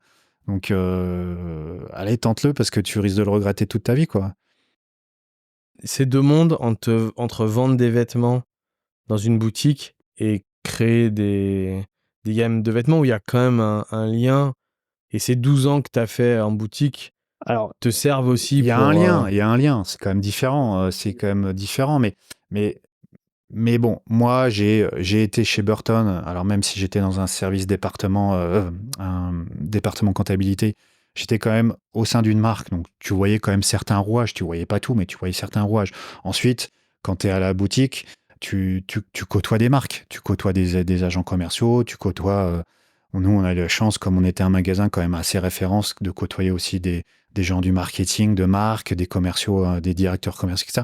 Donc, tu arrives avec tes contacts et avoir aussi pas mal de rouages de comment les choses se passent, etc. Donc tu as quand même beaucoup d'informations intéressantes. Et puis après, j'ai ces 2 années où j'ai travaillé pour la personne, où je faisais presque tout aussi, finalement un peu comme je fais maintenant pour moi. Mais, Ouais, donc tu mais, pars mais pas de donc rien. du coup, je pars pas de rien, non. Je pars aussi dans ce projet parce que effectivement, je pars pas de rien. J'ai quand même quelques contacts auprès de fabricants. J'ai une notion de pas mal de choses sur les prix, sur les coutumes commerciales, etc. Donc voilà, je pars pas de rien. C'est sûr que j'aurais pas eu tout ça, j'y serais jamais allé. Ça. Ouais, parce que c'est différent entre la personne qui est boulanger, qui un jour arrête tout et dit allez hop, je monte la Ouais, marque de ouais. fringues. Je pense qu'il y en a eu, hein, parce que moi je te dis, hein, c'est dans mon parcours, comme où on se rejoint, c'est que j'ai toujours vécu de passion et j'ai toujours vécu de passion que je vivais pas à 80%, mais plutôt à 120%. Si Ouais. tu demandes à mes Non, amis mais si c'est je fais ça. un truc, je le fais toujours à fond. C'est. Et tous les univers que j'ai un peu eu, moi ça a été tu vois, le foot, la danse, le ski, pas le snow, moi plus le ski, et la moto, le crossfit, tu vois, et tous les univers. Dans chaque univers, peux te ressortir un nom de quelqu'un qui à un moment m'a dit je vais monter une marque de fringues. Ouais. Sur chaque domaine, tu vois. Donc c'est vrai que c'est un truc qui Alors après, est. pour certains, marque Mais de comme on fringues, disait, c'est juste un t-shirt, quoi, mais tu comme on vois, avec disait, un logo et exactement, 3-4 t-shirts. exactement. Il n'y a pas forcément la réflexion totale Oui, de oui, développer une oui. image, Ouais, c'est ça que un j'aimerais storytelling, une histoire, etc. Tu vois. ouais, c'est de ça que j'aimerais qu'on parle après justement pour que on fasse bien ce distinguo là entre vouloir faire des t-shirts avec un nom qu'on a trouvé un soir et puis créer une marque. C'est ça en fait qui est je pense différent. Ok, donc ouais, donc tu pars pas de rien. Non, et puis, enfin, ce que tu disais là, toi, tu disais, je suis à 120%, et en fait, je pense que quand tu es passionné et que tu es à 120% dans ce que tu fais, mais toi, à la limite, je reprends ton exemple du boulanger. Si le boulanger, il est passionné, il est déterminé, il a envie, tu arrives à trouver des solutions. Tu ne seras pas forcément Non, mais c'est sûr. successful à la fin, mais de dépatouiller pour lancer le truc, etc., tu y arrives. Ouais, non, non. Attention, hein, parce que moi, je suis plus l'exemple du boulanger que ton exemple à toi, hein. Donc, c'était pas du tout Ouais, négatif ce que je disais, mais ce que je veux dire, c'est que pour tout, moi, je prends ma première expérience entrepreneuriale, et j'en ai eu d'autres. Évidemment que les deuxièmes sont allés beaucoup plus vite et j'ai fait plein d'erreurs. Enfin, j'ai pas fait plein d'erreurs que j'avais fait la première fois. C'est tout. mais heureusement que tu les as faites. Voilà, Parce exactement. que, voilà, Ça fait exactement, partie du truc. c'est comme ça que Mais tu c'est vrai apprends et que que tu progresses. c'est un milieu qui est, comme tu dis, c'est un milieu à part entière. Et je pense que toutes tes expériences, en tous les cas, sont bonnes à prendre pour la décision que tu as pris à un moment de créer ta marque. Inconsciemment ou consciemment, même sûrement plutôt consciemment, parce que voilà, tu m'as l'air d'être quelqu'un de plutôt réfléchi. En tous les cas, ont dû te servir quelque part sur plein de petites choses, Ouais, quoi. ouais, c'est évident. Alors, première question déjà, parce que là, on rentre maintenant vraiment dans Age of Glory, du coup. Donc la première question basique, bête, pourquoi ce nom? Pourquoi ce nom? Bah écoute, j'ai eu du mal à trouver un nom. C'est pas évident. Tu vois, enfin, au-delà de tous les aspects marketing, commercial, etc. Voilà, il faut aussi que ça reflète un peu l'état d'esprit, etc. Et je suis arrivé à ce nom-là que je suis assez content de l'avoir trouvé, mais parce que, bah, je t'ai dit tout à l'heure, j'avais la quarantaine d'années. On dit souvent qu'à 40 ans, tu commences à être dans l'âge de gloire. Bon, c'était pas mon cas, mais je me suis dit, ça va peut-être l'être du coup. Et puis, l'inspiration de la marque, c'est ce que je te disais tout à l'heure, c'est les années 70, On Any Sunday, qui pour moi, c'est un peu l'âge de gloire parce que c'est vraiment le moment où ça explose et puis tu as une liberté totale, c'est-à-dire que c'est vraiment les gens, c'est le lifestyle à l'époque, c'est ça, c'est tu vis, Les gars, ils vont à leur course, limite, ils vont avec leur moto de course, ils se déplacent pour aller à leur course ils roulent et puis ils rentrent chez eux avec. Enfin, tu vois, c'est cet état d'esprit-là. Donc l'âge de gloire des années 70, l'âge de gloire en espérant un jour peut-être la mienne, voilà, la quarantaine. Voilà. Et je trouvais que ça sonnait bien aussi, tu vois. Donc c'est l'inspiration pour le nom, quoi. Voilà, c'est ça. Ça a été long ou ça s'est fait plutôt rapidement? Ni l'un ni l'autre. Ça n'a pas été très long, mais j'ai mis un peu de temps à trouver, ouais. Ouais. Du coup, donc t'expliquais, et c'est ça dont je voudrais qu'on parle là, c'est que toi, il y a toute une identité Ouais. derrière, il y a tout un storytelling, il y a tout un univers Age of Glory que tu veux créer. Tu pars de rien au départ, Ouais, ouais. de tout ce qu'il y a dans ta tête. Comment tu matérialises? Comment ça se passe? Comment se passe ta réflexion à ce moment-là? Comment tu te dis enfin, par quoi tu veux la matérialiser en termes de vêtements, de textiles, tu vois, est-ce que tu pars un peu comme ça? Est-ce que tu as une idée très précise? Tu prépares et tu programmes vraiment les choses? Alors en fait, l'histoire entre guillemets, tout ça. En fait, moi, j'ai toujours été attaché aux marques qui avaient, notamment dans le snow ou quoi, les marques qui avaient une vraie histoire, qui avait une vraie authenticité, qui avait une vraie légitimité. C'est pour ça, quand je te disais, j'aimais pas spécialement Rossignol, Salomon, parce que pour moi, c'était des marques de ski qui, à l'époque, profitaient de l'engouement sur le snow pour s'y mettre. Je préférais largement des marques comme Burton, Sims, voilà, qui étaient à la base un mec qui avait dans son garage fabriqué une planche et puis s'y était mis. Voilà, c'est ça que j'appréciais voilà. Donc j'étais assez et puis même dans toute dans la mode vestimentaire, etc. J'ai toujours été attaché à ça. Une marque qui avait voilà, une histoire et une authenticité.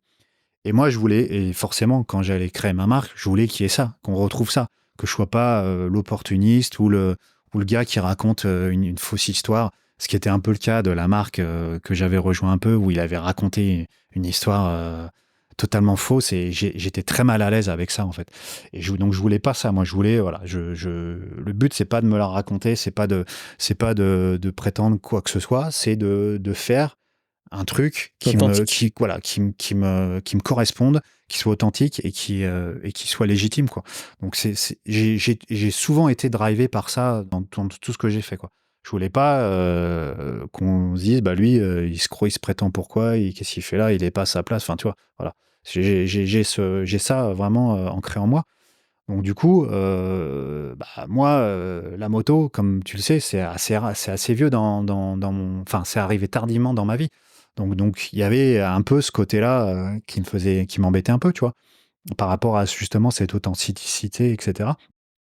Mais du coup, moi, j'ai pris le prisme du lifestyle, du vêtement, de l'état d'esprit, voilà, et voilà, je suis parti de ça. Donc, l'histoire, je raconte pas forcément une histoire. C'est les faits, c'est dans mes choix d'imagerie, de vidéos, de photos, etc., que j'essaye de raconter une histoire. Mais j'ai pas une histoire. Alors, à Geoff Glory, voilà. J'étais l'histoire, c'est celle que je viens de te raconter, finalement. Ouais, non, mais C'est ça, mais je la raconte pas forcément en termes de marketing, tu vois. Et donc après, les produits, bah, j'essaye qu'ils parlent d'eux-mêmes, en tout cas. Bah, je m'inspire beaucoup de ce qui a pu se faire dans les années 70. Enfin, voilà, l'univers, l'héritage de la moto, mais pas que de la moto, en fait. Moi, justement, c'est ce que j'essaye beaucoup d'apporter et que je vais essayer d'apporter de plus en plus à la marque. C'est pas qu'une marque de moto. Bien sûr que j'ai des produits qui sont homologués, mais le but, c'est que les gens, quand ils voient mes produits, ils se disent pas, ah bah tiens, ça, c'est un blouson de moto, tu vois. Le but, c'est qu'ils se disent, ah, elle est chouette cette veste. Ah bah en plus, c'est une veste de moto, tu vois. Voilà, mes inspirations, ça va être le workwear, ça va être tout ce qui est sport universitaire, vintage, toutes ces choses-là, voilà. Donc j'essaye de mixer un peu ces influences, mes influences de streetwear, parce que j'ai été beaucoup inspiré du skate, du street, etc. Donc voilà, j'essaye de mixer un peu tout ça, tu vois, dans mes produits techniques moto. J'essaie de temps en temps, j'ai des petits détails qui me reviennent des vestes ou des produits techniques du snowboard, tu vois. Donc avec des petits détails qui étaient très intéressants, qui étaient pratiques et qui ont tout à fait leur place dans ce que je fais là. Donc voilà, j'essaye de mixer un peu toutes mes expériences personnelles avec cet état d'esprit vintage, lifestyle, héritage, voilà, moto. Est-ce que quand tu commences au début, c'est peut-être bête ce que je pose, Non, il n'y a jamais de question bête. Ouais, non, C'est non, peut-être parce que ma réponse qui le sera. non, non, non, mais ce que je veux dire, c'est que pour comprendre le cheminement, tu te dis, je monte ma marque. Est-ce que tu fais un genre, bah voilà, il y a plusieurs périodes dans l'année, il y a des périodes. Est-ce que tu décides de faire, bah, je fais une collection à ce moment-là, je fais une collection à ce moment-là. Dans ces collections-là, bah, c'est l'été, je vais faire des t-shirts, je sais pas, des jerseys, des trucs et tout. Là, ce sera l'hiver, je sortirai peut-être une veste en cuir, un blouson, un truc. Est-ce que c'est quelque chose qui est évolutif au fil des années, du coup, j'imagine, forcément, où tu peux proposer plus de produits. Mais quand tu as commencé, comment tu as programmé? Qu'est-ce que tu as produit? Bah, effectivement, quand tu as une marque de fringues, tu as des collections, tu as des saisons. Donc, voilà, tu as aussi une temporalité dans le sens où si tu travailles, moi au départ, le but c'est de travailler avec des revendeurs, avec des magasins, avec qui je revends mes produits, à qui je vends mes produits et eux revendent un peu un plus. Ça a été mon axe de développement au départ, c'était principalement ça. Pourquoi? Parce que je voulais que mes produits, parce que j'ai eu une boutique aussi, c'est peut-être ainsi aussi un peu pour ça. Et c'est aussi parce que je voulais, et je pensais que, étant une nouvelle marque avec des nouveaux produits, les gens allaient avoir besoin de les voir, de les toucher, de les essayer avant de s'engager sur quoi que ce soit. Donc mon axe de développement, c'était ça, c'était travailler avec des revendeurs. Donc ces revendeurs-là, ils ont une temporalité, c'est-à-dire qu'ils ont des collections à rentrer à tel moment de l'année, ils vont faire leurs commandes à tel moment en amont, etc. Donc il faut arriver à rentrer dans cette temporalité. En toute honnêteté, au début, c'était très très compliqué pour moi de le faire. Euh, donc je me suis dit, ce qui se fait aussi un peu dans la moto, et puis même un petit peu en delà maintenant, c'est que tu as des marques qui ont des collections classiques qui sont reconduites tous les ans, et puis qui introduisent des nouveautés tous les ans. Donc il y a un peu ces deux collections-là qui se chevauchent. Donc, moi, l'idée, c'était je lance une collection qui sera là pour une année au moins, et puis avec des produits qui sont reconduits, etc. Donc je pars comme ça, en disant, la moto, on commence à en faire au printemps, donc ma première collection, il faut qu'elle soit disponible, si possible, février, bon, ce qui n'a pas du tout été le cas, mais au départ, c'était un peu ce que je visais. Et puis, bah, tous les ans, je refais une collection, je garde mes classiques et je refais une petite collection disponible en février. Donc, je suis parti, en tout cas sur les premières années, je suis parti sur ce principe-là. Et cette année, pour la première année, en septembre, là, je vais avoir une petite capsule avec quelques nouveautés. 5-6 produits nouveaux. Ma collection actuelle est toujours au catalogue, mais j'aurai quelques nouveautés. Et notamment, voilà, on parlait de saisonnalité, voilà. Il y a donc des produits été, produits hiver, etc. Sachant quand même que globalement, les motards font de la moto plutôt au printemps-été, et l'hiver, il y en a peu qui continuent à en faire. Mais voilà. Mais j'ai fait par exemple là pour septembre une paire de gants plutôt dédiés hiver avec une membrane, une micro-polaire, etc. Et je pense que je vais essayer de travailler sur ce modèle-là à l'avenir, où j'ai ma collection principale qui arrive en février-mars pour le printemps, et avec quelques petites nouveautés en septembre. Sur cette collection, tous les ans, il y a des produits, toutes mes vestes, tous mes gants, c'est en général reconduit tous les ans.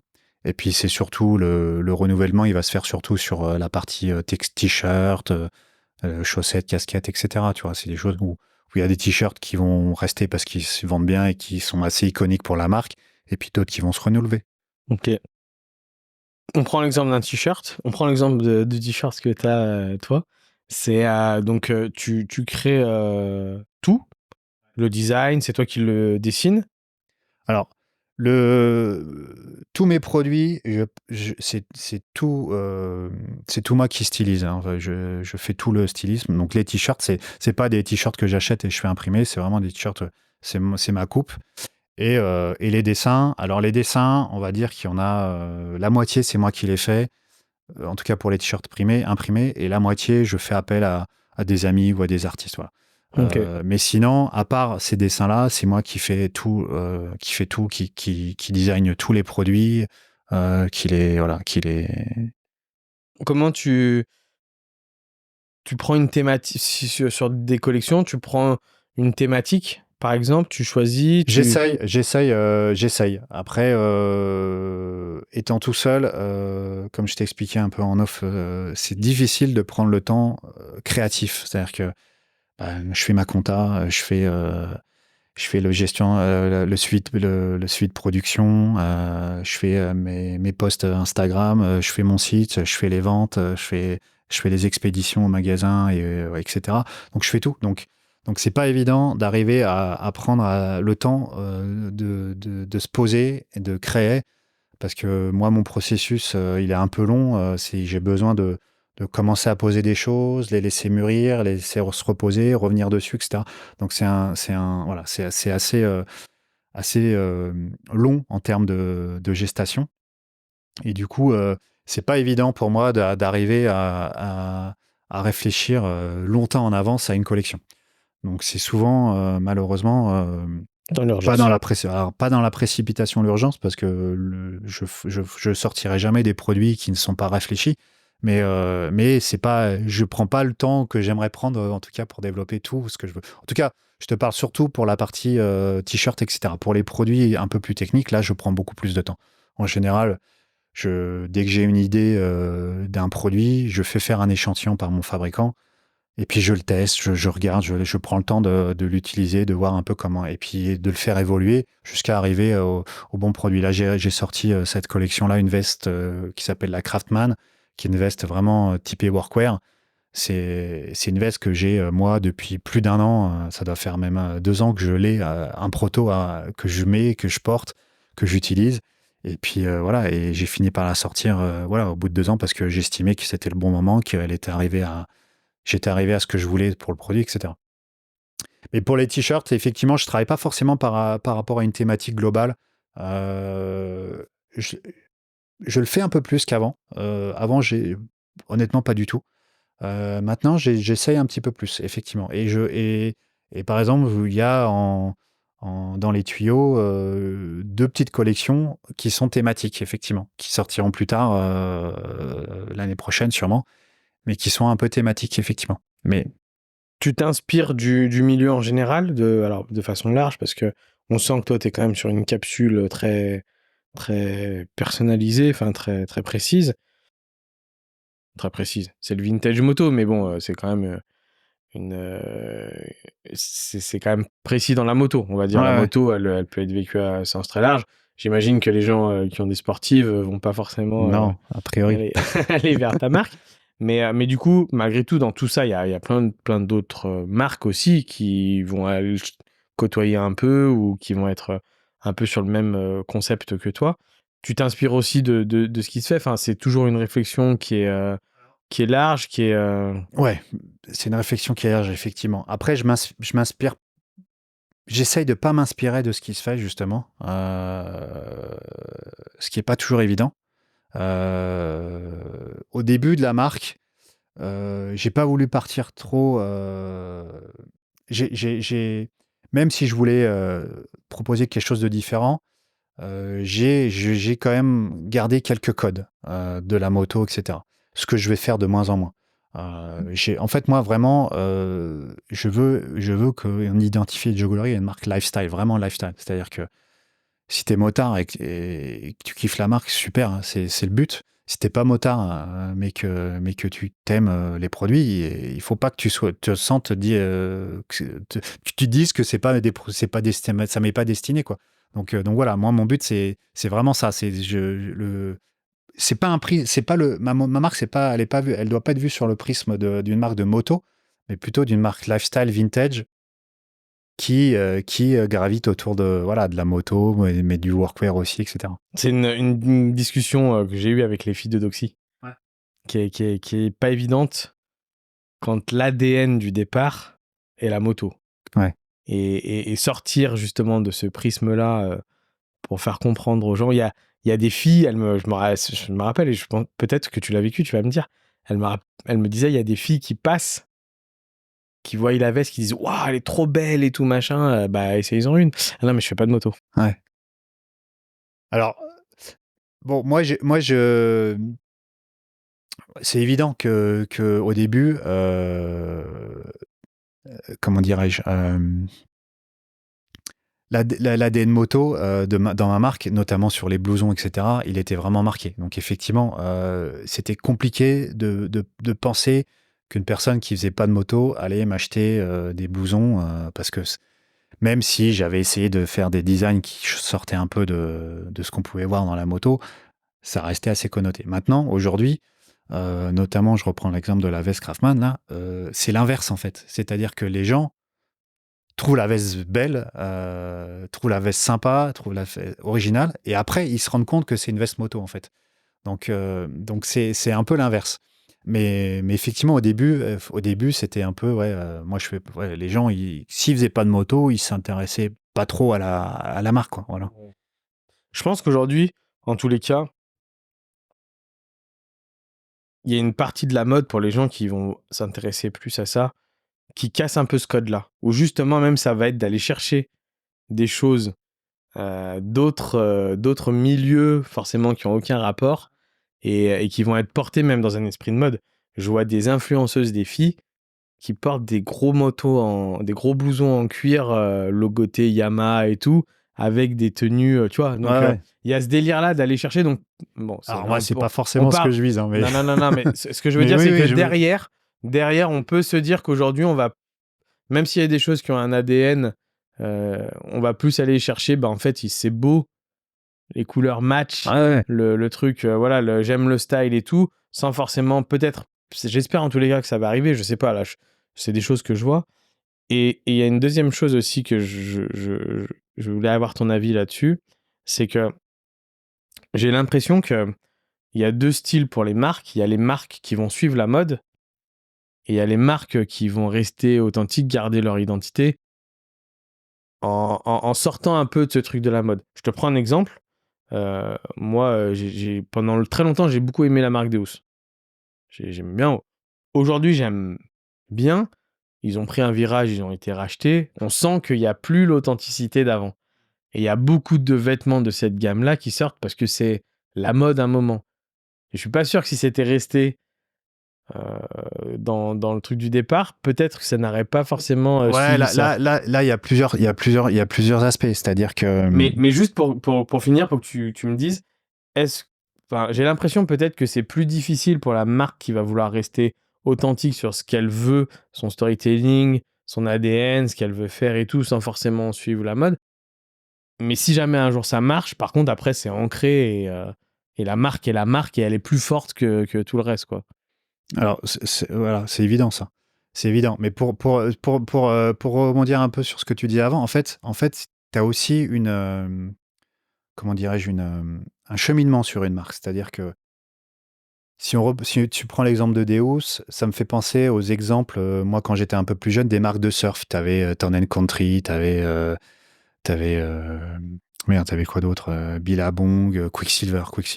Voilà, ces marques qui, à la base, c'est des marques qui sont core surf, vraiment core, qui étaient portées que par les surfeurs, qui étaient représentatives du lifestyle surf, etc.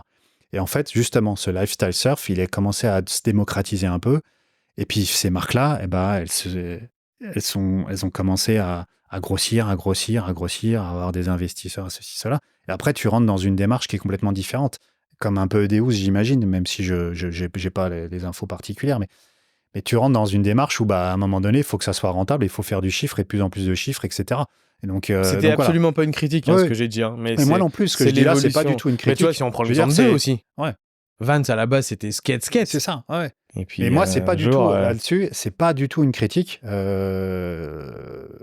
fait, ça dépend des ambitions de départ et puis c'est aussi l'évolution de la marque qui fait qu'il y a à des moments, tu prends certains virages ou d'autres. Mais effectivement, ces marques-là, elles perdent un petit peu leur ADN à un moment donné, mais elles perdent leur ADN parce qu'en fait, c'est surtout qu'elles se développent tellement que les personnes qui à l'origine, les leaders d'opinion qui ont kiffé la marque au départ et qui ont fait qu'elle était un petit peu hype, un peu stylée, un peu ceci, bah, ils s'en détachent parce que ça correspond plus à ce qu'ils veulent et ils s'intéressent à d'autres marques, tu vois. Et, euh, et pour finir sur ce que tu disais à la fin, je pense qu'effectivement, c'est plus dur pour une petite marque qui veut rester authentique, etc. Parce que bah, tu vas te développer tout doucement, en fait. Jusqu'à, bah, comme tu disais, le jour où bah, tu vas tomber sur un créneau qui fait que bah, tu es pile poil dans le moment, dans l'endroit, tout s'aligne et qui fait que bah, ta marque, c'est celle qui cartonne. Mais, euh, mais je pense pas que les gens enfin, je sais pas, en tout cas, c'est pas ma philosophie à la base. J'ai pas dit que je voulais pas gagner d'argent avec les jewelry, c'est pas le terme. Mais, mais, mais je fais ça avant tout parce que ça me plaît que cette marque, je l'emmène pour l'instant là où je veux qu'elle aille. Et je veux proposer. Mon kiff, c'est de développer des produits et de sortir des produits qui me plaisent et qui correspondent à ce que je veux et à ce que j'aime et que derrière, bah, ils plaisent aux gens, quoi. C'est ça qui me fait vibrer, quoi, dans les jewelry. Comment,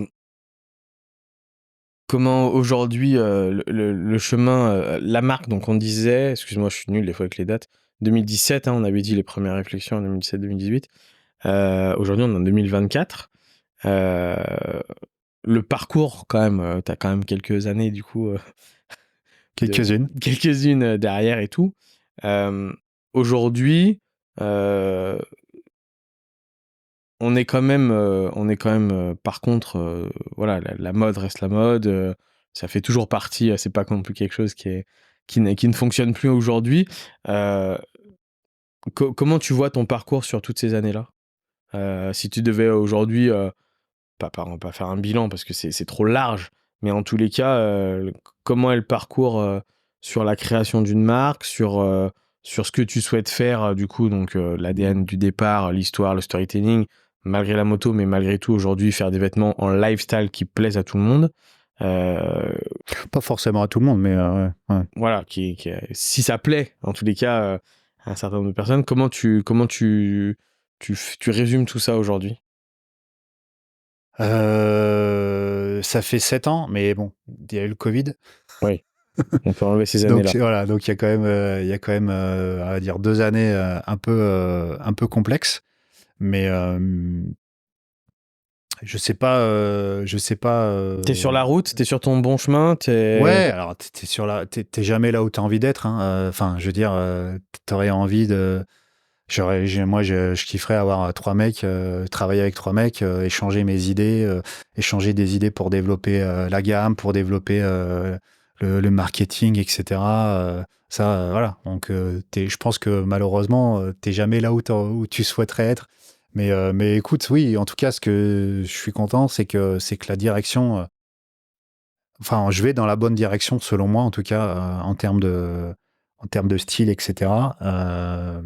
Et en termes aussi de, de réseau, c'est-à-dire que j'ai de plus en plus de magasins pointus, lifestyle, qui s'intéressent à mes produits, qui revendent mes produits, et chez qui ça fonctionne. J'ai une grosse satisfaction personnelle, c'est qu'aujourd'hui, je crois que enfin, c'est pas je crois, c'est mon plus gros marché, c'est le marché japonais. Moi, c'est le marché japonais pour tout ce qui est mode, pour tout ce qui est tendance. C'est un marché qui est très pointu, qui est très exigeant. Donc, de savoir que ta marque fonctionne bien là-bas, pour moi, c'est génial, quoi. J'en suis assez fier de ça. Maintenant, mais, je suis pas prophète en mon pays, c'est-à-dire que la France, c'est pas forcément mon plus gros pays. Mais c'est aussi parce que c'est moi qui suis censé m'en occuper et que bah, je m'en occupe sûrement pas suffisamment. Donc je marche plus dans les pays où j'ai des gens qui s'en occupent, en Angleterre aussi, où j'ai un distributeur et ça fonctionne plutôt bien. Euh, Moi maintenant, voilà, c'est ce que je voudrais, c'est pouvoir mettre une équipe parce que, comme je te disais tout à l'heure, je suis pas forcément quelqu'un de solitaire. C'est les faits qui font que je le suis, mais j'aime bien travailler en équipe, au contraire. Donc voilà, c'est quelque chose que j'aimerais pouvoir Hmm. m'entourer des bonnes personnes et puis continuer à développer. Mais mon but, c'est pas forcément d'exploser. Si ça explose un jour, tant mieux. Hein, mais c'est pas le but, c'est de pouvoir faire ce que j'ai envie de faire avec Joe Glory. Et en vivre Ouais, dignement, ouais, c'est sûr. le plus possible. Euh, le choix que tu as fait, donc, c'est de créer, donc, comme tu disais, et d'avoir des réseaux qui revendent pour toi, donc, qui ont éventuellement plusieurs boutiques ou une seule boutique. Donc, il y a toute une partie, du coup, commerciale. Donc là, tu réponds un peu à la question en disant que tu avais, sur certains pays, du coup, des personnes qui gèrent ça pour toi. Donc, ça veut dire qu'ils vont aussi aller proposer ta marque, du coup, C'est ça. sur différents réseaux. Euh, Toi, tu l'as fait un petit peu pour la France, j'imagine?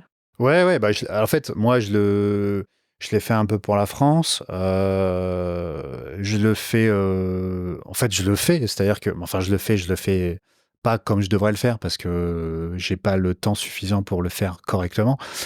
Mais moi, je contacte. Voilà, je contacte régulièrement. J'essaye en tout cas de le faire. Les magasins avec qui je travaille déjà, ça c'est sûr. Par mail, principalement par mail, effectivement, mais des mailings, aussi leur montrant les nouveautés qui arrivent, etc., en leur demandant comment ça se passe. Juste pour qu'on comprenne, c'est qu'en fait, du coup, donc, toi, tu arrives, tu contactes, je sais pas, le responsable de boutique ou le patron ou voilà. Et donc, du coup, tu leur proposes ta gamme de vêtements. Ouais, c'est ça. C'est ce que moi déjà, je fais une sélection. Je fais une sélection des magasins avec qui j'aimerais travailler et qui correspondent à la cible de ma clientèle. Enfin voilà, donc où ma marque a une légitimité à être revendue, ou ma marque a une légitimité à être revendue. Et donc je les contacte, je leur montre d'avant tout les documents, on va dire digitaux, des lookbooks, des choses comme ça. Je les appelle, on discute, et je réponds à leurs questions. J'essaye de me déplacer quand je peux pour leur montrer les produits physiquement. Et puis voilà quoi. Et puis Il y a un prix, il y a un prix Edge of Glory à un prix à peu près identique partout. Et après, c'est les magasins qui négocient avec toi leur marge. Non, en fait, je veux juste comprendre comment ça fonctionne. Hein. C'est pas là pour parler ouais, vraiment non, des non, il y a prix, pas mais de, il y a pas de, il y a. où toi, tu vends ou tu proposes ta cam à un certain prix. Et après, c'est les magasins qui décident. Bah, les magasins, ils ont un prix de vente, ils achètent à un prix de vente grossiste, de prix de vente grossiste. Et après, moi, je suggère un prix de vente. En fait, légalement, t'as pas le droit d'imposer un prix de revente.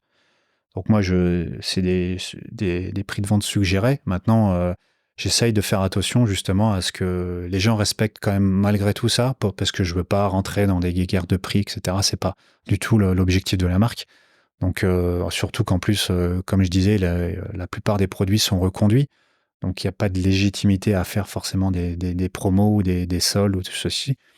Donc j'essaye de faire attention à ce que les gens respectent, si possible, le plus possible en tout cas, la liste de prix conseillée. Suggérés, ouais. Voilà. Pour, pour pas déprécier. Voilà, je veux pas que ma marque se retrouve vendue n'importe où, à des prix remisés n'importe comment, et voilà, et que ça puisse faire des guerres entre magasins juste sur le prix. En fait, c'est pas le but. Ouais. Tu disais qu'en autre canal de vente, tu as aussi ton site internet, du coup. C'est la proportion, elle est comment? Allez. Elle est 5%, 1%. Non, mon site, en fait, il est existant, mais c'est moi qui l'ai fait, c'est moi qui le gère, et je mets pas d'argent dans le référencement ou quoi que ce soit. Donc aujourd'hui, c'est assez peanuts. En fait, c'est vraiment, voilà, le réseau principal, c'est vraiment les revendeurs et les distributeurs dans les pays étrangers. Comment ça s'est fait alors ce lien avec le Japon? Parce que c'est incroyable, c'est quand Bah, même de c'est l'autre, incroyable, et c'est ce quand qui est même de l'autre incroyable, côté c'est du qu'en plus monde. c'est eux qui sont venus vers moi, c'est-à-dire que et en plus, enfin voilà, en fait ce qui s'est passé, c'est qu'ils m'ont contacté, il y a une personne qui m'a contacté de la société qui me dit voilà, on a vu vos produits, ça nous plaît bien, est-ce qu'on peut avoir, enfin voilà, pour une demande de plus d'informations, etc. Donc Donc ouais, il y a tout le voilà, il y a tout le travail d'échange, d'informations, etc., qui a été assez long. Puis au bout d'un moment, bah, je suis amené à leur donner. Mais du coup, comment vous avez été amené à connaître la marque? Il me dit, bah en fait, moi, c'est mon père qui a fondé la société il y a très très longtemps. Je vais te dire une bêtise si je te redis une date, mais il y a plus de 50 ans, tu vois. Il me dit, en fait, en voyant vos produits, il s'est revu jeune faire de la moto il a adoré l'état d'esprit et il m'a demandé de voir, voilà. Quand il m'a dit Trop ça, cool. j'ai dit, ah Donc, ben voilà. exactement ce que tu veux, quoi. Quand il m'a dit ça, j'ai dit, mais c'est génial. Et je lui dis, écoute, franchement, ça me fait tellement plaisir. D'une part, parce que c'est les Japon et que voilà, j'ai dit avant que pour moi, ça avait vraiment une certaine valeur. Et puis d'autre part, parce que c'est exactement ce que je voulais, quoi. Et donc c'était banco. Et, euh, et en fait, en faisant un peu, en faisant tout, ils sont distributeurs d'une marque de bottes moto qui s'appelle Gaerne. Donc, c'est une marque italienne qui est assez connue, plutôt dans le cross, etc. Et en fait, à un moment donné, j'avais fait un partenariat avec un influenceur anglais qui mettait souvent des Gaerne. Et je pense, ça c'est ma déduction personnelle, qu'ils ont été amenés à voir des images de mes produits par cet intermédiaire-là, à mon avis. Donc, via les réseaux sociaux. Ouais. Ouais, Donc de là, toute façon, dans le bon côté de la puissance des réseaux de toute sociaux. façon, moi, ma communication principale, c'est les réseaux sociaux, donc et encore plus particulièrement Instagram. Donc effectivement, moi, c'est mon seul moyen de communication aujourd'hui, c'est ça, quoi. Après, quelques magazines et puis mon site internet, c'est quand les gens sont redirigés dessus. Mais ouais, c'est Instagram, moi. Et du coup, tu sais dans combien de boutiques t'es revendu là-bas? Alors pour l'instant, ils revendent principalement sur leur site à eux. D'accord. Euh, en fait, c'est un. Alors, je sais pas si c'est vraiment le marché qui est comme ça ou si c'est eux leur façon de faire, mais ils prennent vraiment le temps de faire les choses très très correctement et ils préfèrent prendre leur temps. Alors, forcément, t'as jamais envie de ça, mais en fait, quand je vois la façon dont ils travaillent la marque, c'est vraiment vraiment très très bien. Enfin, je trouve que c'est parfait, quoi. Ils m'ont posé une quantité de questions sur les produits, justement, sur comment le processus de design. Enfin, tu vois, tu sens que les gars, ils s'intéressent énormément à la marque et ça fait vraiment plaisir. Et je pense que eux essayent de retranscrire ça à leurs consommateurs. Et donc, du coup, je pense qu'ils mettent en place tout un système. Ils veulent aussi, je pense, en fait, ils commencent maintenant à contacter des magasins. Et il y a aussi, surtout, des magasins qui commencent à les contacter, eux, pour être vendeurs. Mais je pense qu'ils voulaient faire tout ce cheminement, tout ce travail d'introduction de la marque sur le marché avant de commencer à aller prospecter avec des revendeurs. Mais déjà avec ce qu'ils font sur leur site, c'est déjà très très bien, hein. C'est beaucoup plus important que ce que tu vas vendre en France ou... Oui, oui. Oui, oui. Ouais, c'est. Après, je suis d'accord avec toi sur le côté où là-bas, ils sont très lifestyle. Moi, je les suis aussi, donc toujours dans le milieu du shop, et malgré tout, c'est incroyable ce qu'ils font aussi, hein. Ouais. Il n'y a pas une seule vidéo où tu le verras, le mec pas stylé de la tête aux pieds. Non, et puis c'est ça. Et puis en fait, il y a des fois, ils font des mix tellement inappropriés, mais en fait, pas dans le mauvais sens du terme. En fait, c'est hyper original. En fait, et ils s'approprient les choses. En fait, ils ont des styles totalement différents, des trucs que tu n'aurais même pas pensé. Et puis en fait, tu te dis, mais en fait, c'est cool. C'est ça que je trouve cool. C'est ça que j'aime beaucoup. C'est-à-dire que en Europe, on est peut-être trop stéréotypés dans nos goûts, dans nos mix, dans nos ceci, cela. Eux, ils se posent pas de questions, en Non, fait. bah, c'est sûr. Bien sûr, ils font des choses Et c'est ça déjantées, qui est cool. mais pour autant que tout le monde kiffe et regarde sur les réseaux sociaux. Ça, c'est vrai que je suis d'accord. Ouais.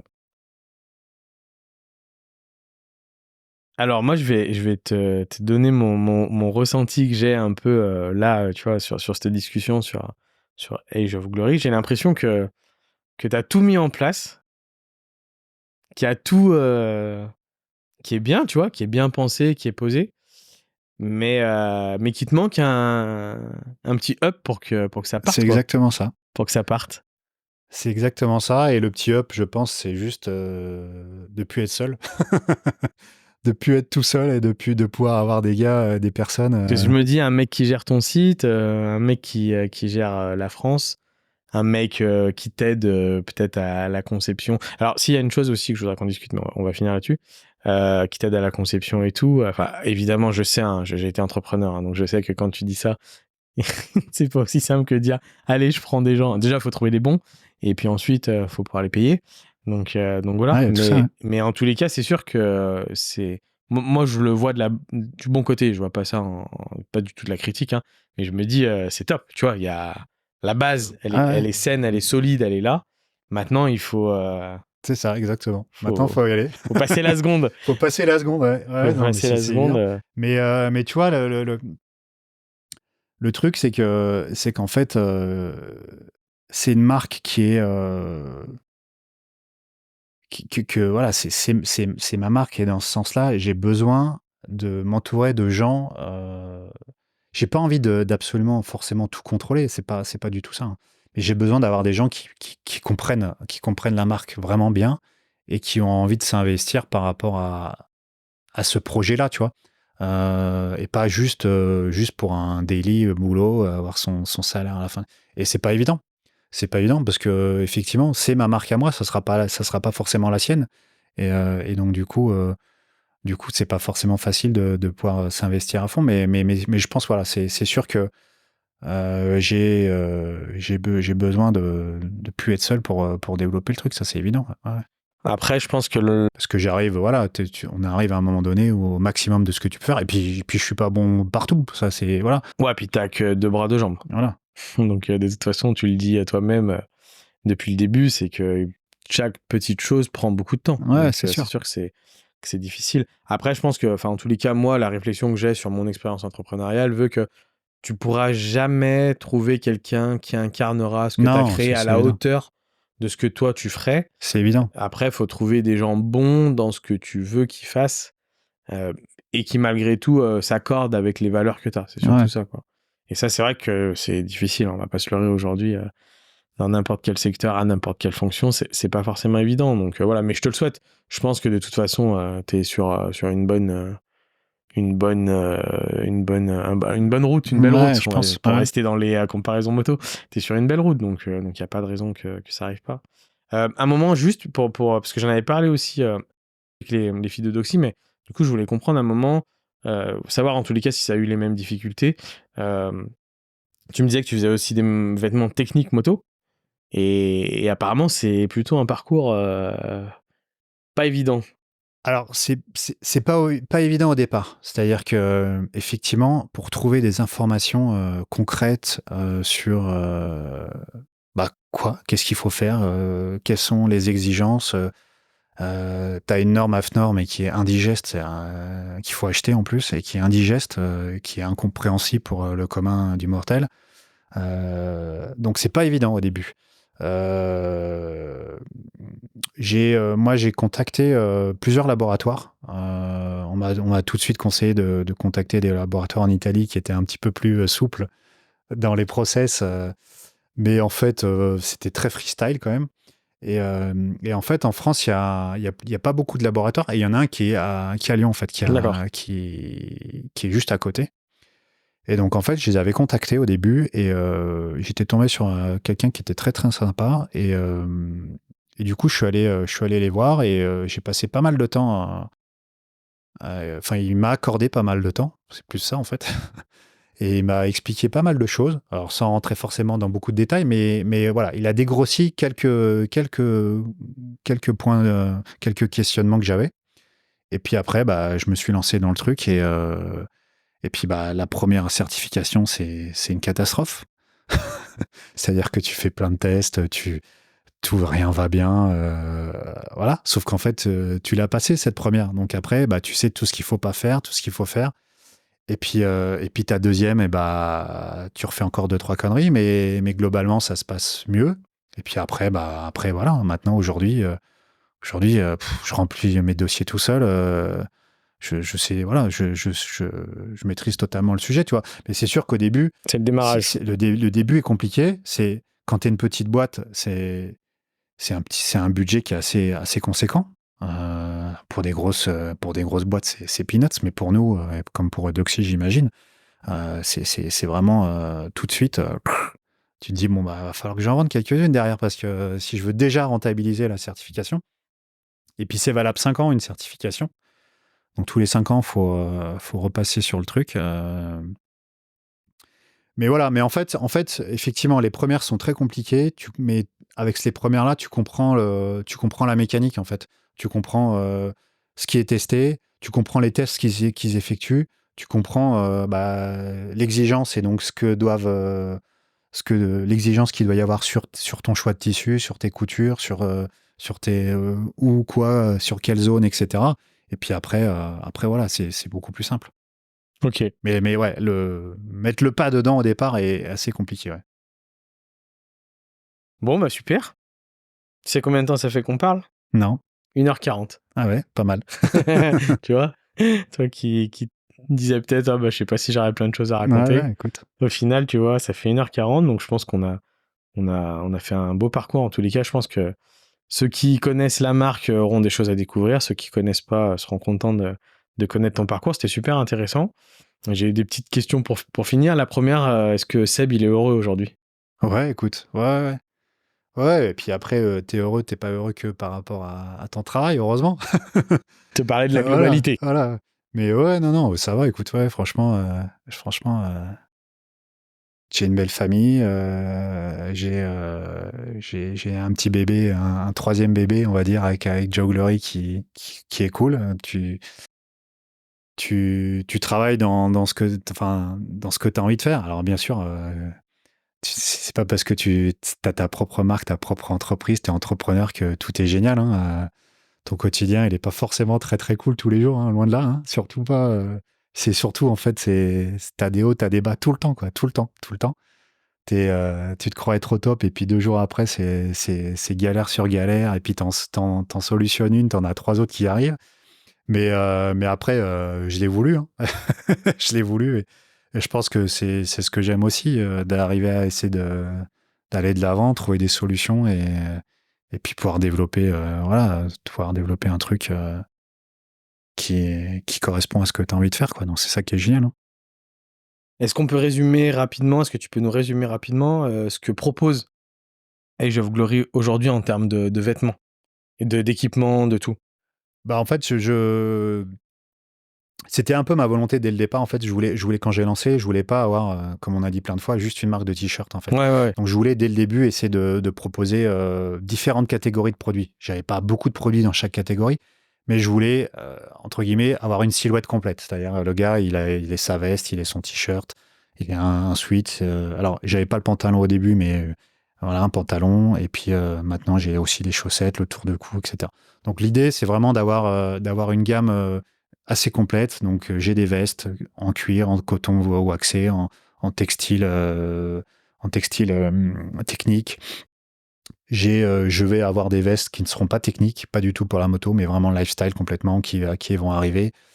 J'ai des gants moto homologués, j'ai un pantalon, j'en ai un deuxième qui arrivera bientôt, des chaussettes, des petits accessoires, etc. Donc la gamme, le but, c'est d'avoir une gamme assez complète que la personne qui aime la marque, qui aime la moto ou qui n'aime pas forcément la moto, mais qui aime l'état d'esprit, et puisse se faire un petit look avec mes produits, quoi.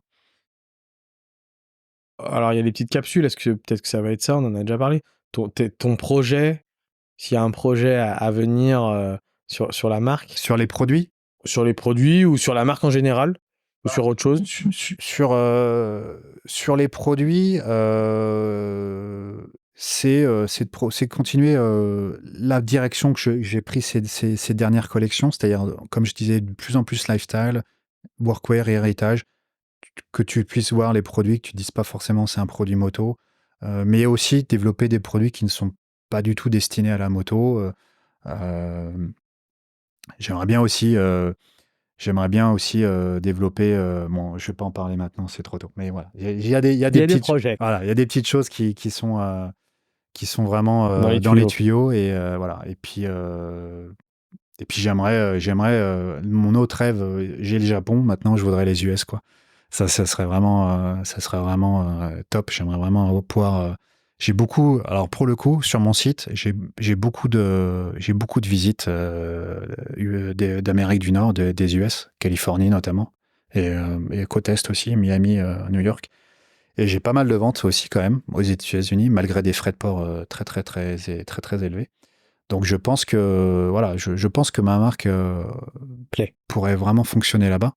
Maintenant, il faut que je trouve un partenaire sur place, parce que là, d'ici, c'est impossible à gérer. Donc il faut que j'ai quelqu'un qui puisse m'aider localement à développer l'histoire, quoi. Mais voilà, c'est un beau projet pour moi, ce serait ça, c'est de développer un peu les US prochainement. Ok. Bon, bah super. Trop bien. Il y a plein de choses à faire. Ouais, bah toujours. Localement Ça, alors là, et, les choses à faire, il y en a et, plus et de qu'il ne façon faut. Ouais. internationale. Non, mais c'est bien parce que c'est ça qui fait vivre. Ouais, C'est ça qui ça permet fait- de développer. C'est ça qui fait que, voilà, tu vois, on sent que tu es loin de t'essouffler là-dessus. Donc, ça, c'est Ouais, top. non. Maintenant, il faut, voilà, comme tu disais, il faut trouver les bonnes connexions, les bons moyens, les bonnes personnes et tout. Donc je te le souhaite, mais en tous les cas, Merci. ça donne en tous les cas envie d'aller. Et je pense que c'était le but d'aujourd'hui, parce que pour expliquer aux gens rapidement, Seb, c'est pas forcément aujourd'hui ce qu'on fait, l'exercice dans lequel il est le plus à l'aise. Ton Non. souhait n'est pas tout le temps de te mettre en avant, c'est plus ta marque Ouais, que c'est ça. toi. Mais l'un incarne l'autre et l'autre incarne l'autre aussi. Donc voilà. Donc c'est merci en tous les cas de m'avoir accordé cette chance Avec plaisir. de pouvoir. Et en tous les cas, pour te conforter, c'est qu'on sent que tu incarnes vraiment cette marque-là et que même t'écouter parler, ça donne envie d'aller voir ce que tu fais.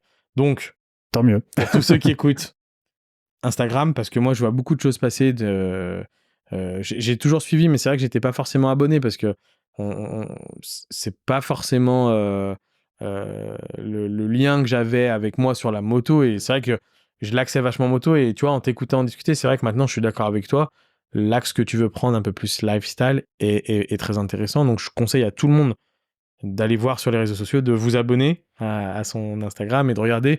Parce qu'en plus de ça, et moi c'est quelque chose que j'adore, je pense que maintenant tu l'as un peu plus compris, c'est que tout ce que tu fais est de qualité. Les vidéos, les publications, les photos et tout. Donc ça c'est vraiment cool, et je pense que c'est vraiment un plus par rapport à des fois ce que je vois sur Ouais. Instagram. Bah là, alors je me permets juste de te couper, mais là, c'est aussi grâce aux personnes avec qui j'ai la chance de travailler. C'est-à-dire que j'ai des idées, etc. Mais après, moi, je suis pas photographe, je suis pas, je sais pas faire de vidéos. Donc c'est aussi, donc j'en profite. C'est un grand merci à tous, là. Ils se reconnaîtront tous, là. Morgane, Charles, Thomas, toute l'équipe d'Alban, chez moi Prod et tout, voilà. Je suis désolé si j'en ai oublié, mais voilà, en tout cas, c'est aussi grâce S'entourer des bonnes personnes. Voilà, exactement. Donc ouais, non, c'est cool. Donc voilà, et puis n'aime pas hésiter à aller voir sur le site internet aussi pour avoir un peu une vision de tout ce que tu proposes. Ouais. Donc ça, c'est cool. Ma petite dernière question pour clôturer mes podcasts. Alors je l'ai oublié avec John la dernière fois parce qu'en plus, on était timé par le temps parce qu'on a enregistré dans une concession pendant la pause de midi et deux, c'était en train de réouvrir et tout, donc poussé un peu par le truc, je l'ai oublié, donc je m'en excuse avec John, on fera sûrement un petit réel pour récupérer ça, mais en tous les cas, là j'ai le temps, on est dans ton garage, j'ai les dernières minutes pour te le poser. Je suis un banquier avec un budget illimité, je te propose d'acheter la moto que tu veux aujourd'hui, qu'est-ce que tu achètes? Écoute, t'as pas besoin d'être un banquier, je pense. C'est pas quelque chose d'excessif en prix. Alors, budget limité, ça veut dire 100 euros Ouais. comme 50 000. Non, écoute, il y en aurait deux, parce que c'est vraiment, voilà, c'est deux. Après, c'est pas des motos d'usine ou quoi que ce soit. En fait, moi, ce que je rêverais d'avoir, c'est une Rickman Métis, moto sur base Triumph. J'aimerais vraiment avoir cette moto-là qui me fait vraiment triper. Et puis un Desert Sled sur base de Triumph aussi, TR6. Ça, j'aimerais vraiment, quoi. Donc voilà, s'il y avait deux motos vraiment, parce que j'en ai quelques-unes quand même, mais dans ma petite collection, entre guillemets, ce serait ces deux-là, ouais, je Ok. pense. T'as combien de motos aujourd'hui? Ah, j'en ai pas beaucoup, j'en ai quatre. J'ai la Triumph Bonneville que tu as pu voir dehors là, début 2000. J'ai une Husqvarna Cross 72 qu'on peut voir sur mes photos notamment. C'est une 4,5. Je l'avais acheté, c'était une épave. Et puis j'ai mon pote Alex, Dr Biclou, là, qu'on voit pas mal aussi sur mes photos, là, qui a fait toute la restauration. Elle est vraiment chouette. J'ai une petite trial Tiger Cub Triumph aussi. Pareil, qu'on voit sur mes images aussi. Et puis, encore une Triumph, j'ai ma moto de flat track, en fait, qui est une moto de... Alors, j'avais commencé le flat sur un DR. En fait, c'était un DR... je sais pas si... on a le temps. Ouais. C'était un DR que j'avais acheté à l'époque. J'avais fait le Sand Raiders. C'est un rallye raid. Alors, moi, c'était au Maroc à l'époque. Enfin, un rallye raid tranquille. Hein, c'est pas du tout de la compète ou quoi que ce soit, de la course. Mais c'est plutôt pour les mecs qui sont pas capables de faire de la course, justement, mais qui reprenaient un peu des bouts de pistes et de spéciales qu'ils faisaient à l'époque au Paris-Dakar. Donc j'avais fait ça, je m'étais inscrit à ce truc-là et j'avais acheté un DR 3 semaines avant pour le faire, en fait. Et donc ce DR, j'ai fait le Sand Raiders avec, et puis après, quand il est revenu, il était pas en super état, il était un peu rouillé, un peu patraque, et du coup il y avait notamment les deux combats là, je parlais tout à l'heure là, Christophe et Jérémy qui avaient fait des motos de flat track sur des bases de DR. Donc en fait je leur avais demandé qu'ils me la préparent en DR, donc non, en flat track. Donc du coup j'ai commencé le flat avec celle-là. Et puis après, moi, elle était cool, hein, elle était vraiment très cool, mais bon, moi, mes vibrations, elles vont plus sur des anciennes. Donc du coup, je voulais un Trackmaster Triumph, et j'avais réussi à en trouver un aux États-Unis à un prix correct, un mec au fin fond de l'Oklahoma, un mec qui avait jamais parlé à quelqu'un en dehors des États-Unis. Il était étonné que je puisse parler sa langue, et il me demandait si j'avais un traducteur automatique ou quoi quand on discutait. Bon, c'était marrant. Et du coup, je l'ai fait venir. Et d'ailleurs, ouais, ce qui est encore plus marrant, enfin marrant et pathétique à la fois, c'est que je l'ai très peu modifié. J'ai juste modifié l'arrière. En fait, lui, il avait une coque à l'époque, et moi, j'ai fait une double selle, un peu vintage, et puis j'ai rajouté des plaques numéro, puis j'ai mis mon numéro 67. Et puis je lui avais envoyé les photos après, du coup. Et il m'avait dit, mais c'est marrant, vous utilisez les mêmes numéros, tout ça. Je lui ai dit, mais comment ça, même numéro? Il dit, bah, la forme des chiffres, c'est la même que nous. J'étais là, quoi? Comment ça? Je dis, en gros, il était étonné qu'on utilise les chiffres comme eux, ils utilisaient aux États-Unis. Mais j'ai mis du temps à comprendre ce qu'il voulait me dire. Mais j'étais là, ok, d'accord. Donc voilà. Ouais, c'était vraiment le fin fond de l'Oklahoma, là. C'était vraiment le fin fond. Mais bon, le mec, il était attachant. C'était un ancien. Il avait roulé avec fin d'année 70, début 80. Il m'avait envoyé des photos de lui sur la moto. C'était génial. Enfin, tu vois, on a échangé. On a eu des échanges assez intéressants. C'est cool. Ok. Belle histoire. Ouais, mais ouais, c'était assez lunaire, mais. Ok. Donc voilà, donc j'ai quand même, quelques petites motos, mais voilà. Il y en a d'autres. De toute façon, quand on est passionné de moto, il y en aurait jamais assez dans le garage. Hein, mais il faut un grand garage. Ok, super. Bon, écoute, c'était top. Vraiment, merci encore une fois de m'avoir accordé ça. Merci à toi, Martin. Ta sincérité et tout. Je pense que tout le monde va adorer cet épisode. Et puis longue vie, surtout. Longue vie à Age of Glory. J'espère, merci. Voilà. Je te dis à très bientôt, Seb. À très bientôt. Ah si, avant de couper, j'ai un dernier petit message quand même que je vais faire passer. Parce qu'on a plusieurs amis en commun qui me le répètent 2-3 fois. Et du coup, ça serait aussi agréable pour moi, parce que du coup, on a appris un peu à se connaître aujourd'hui. Il y a pas mal de personnes qui me disent « Ah, il faudrait que Seb, il donne un petit peu de temps aussi, qu'il arrive à se libérer un peu de temps aussi pour revenir faire un petit pokergo avec nous, ou revenir faire une petite balade. » Je pense savoir d'où ça vient. Mais... Donc, je vais passer le message. Il a raison. Il a totalement raison. Mais je pense pourrais le trouver, le temps. C'est juste que je me le donne pas. Et... En tous les cas, ça sera un moment très agréable à partager. Et ouais, j'en ferai partie... avec grand plaisir. Ça marche. J'ai fait passer le message, ils sauront me remercier. Allez, à bientôt, Seb. Ciao, merci Martin. Ciao. Fréquence Motors.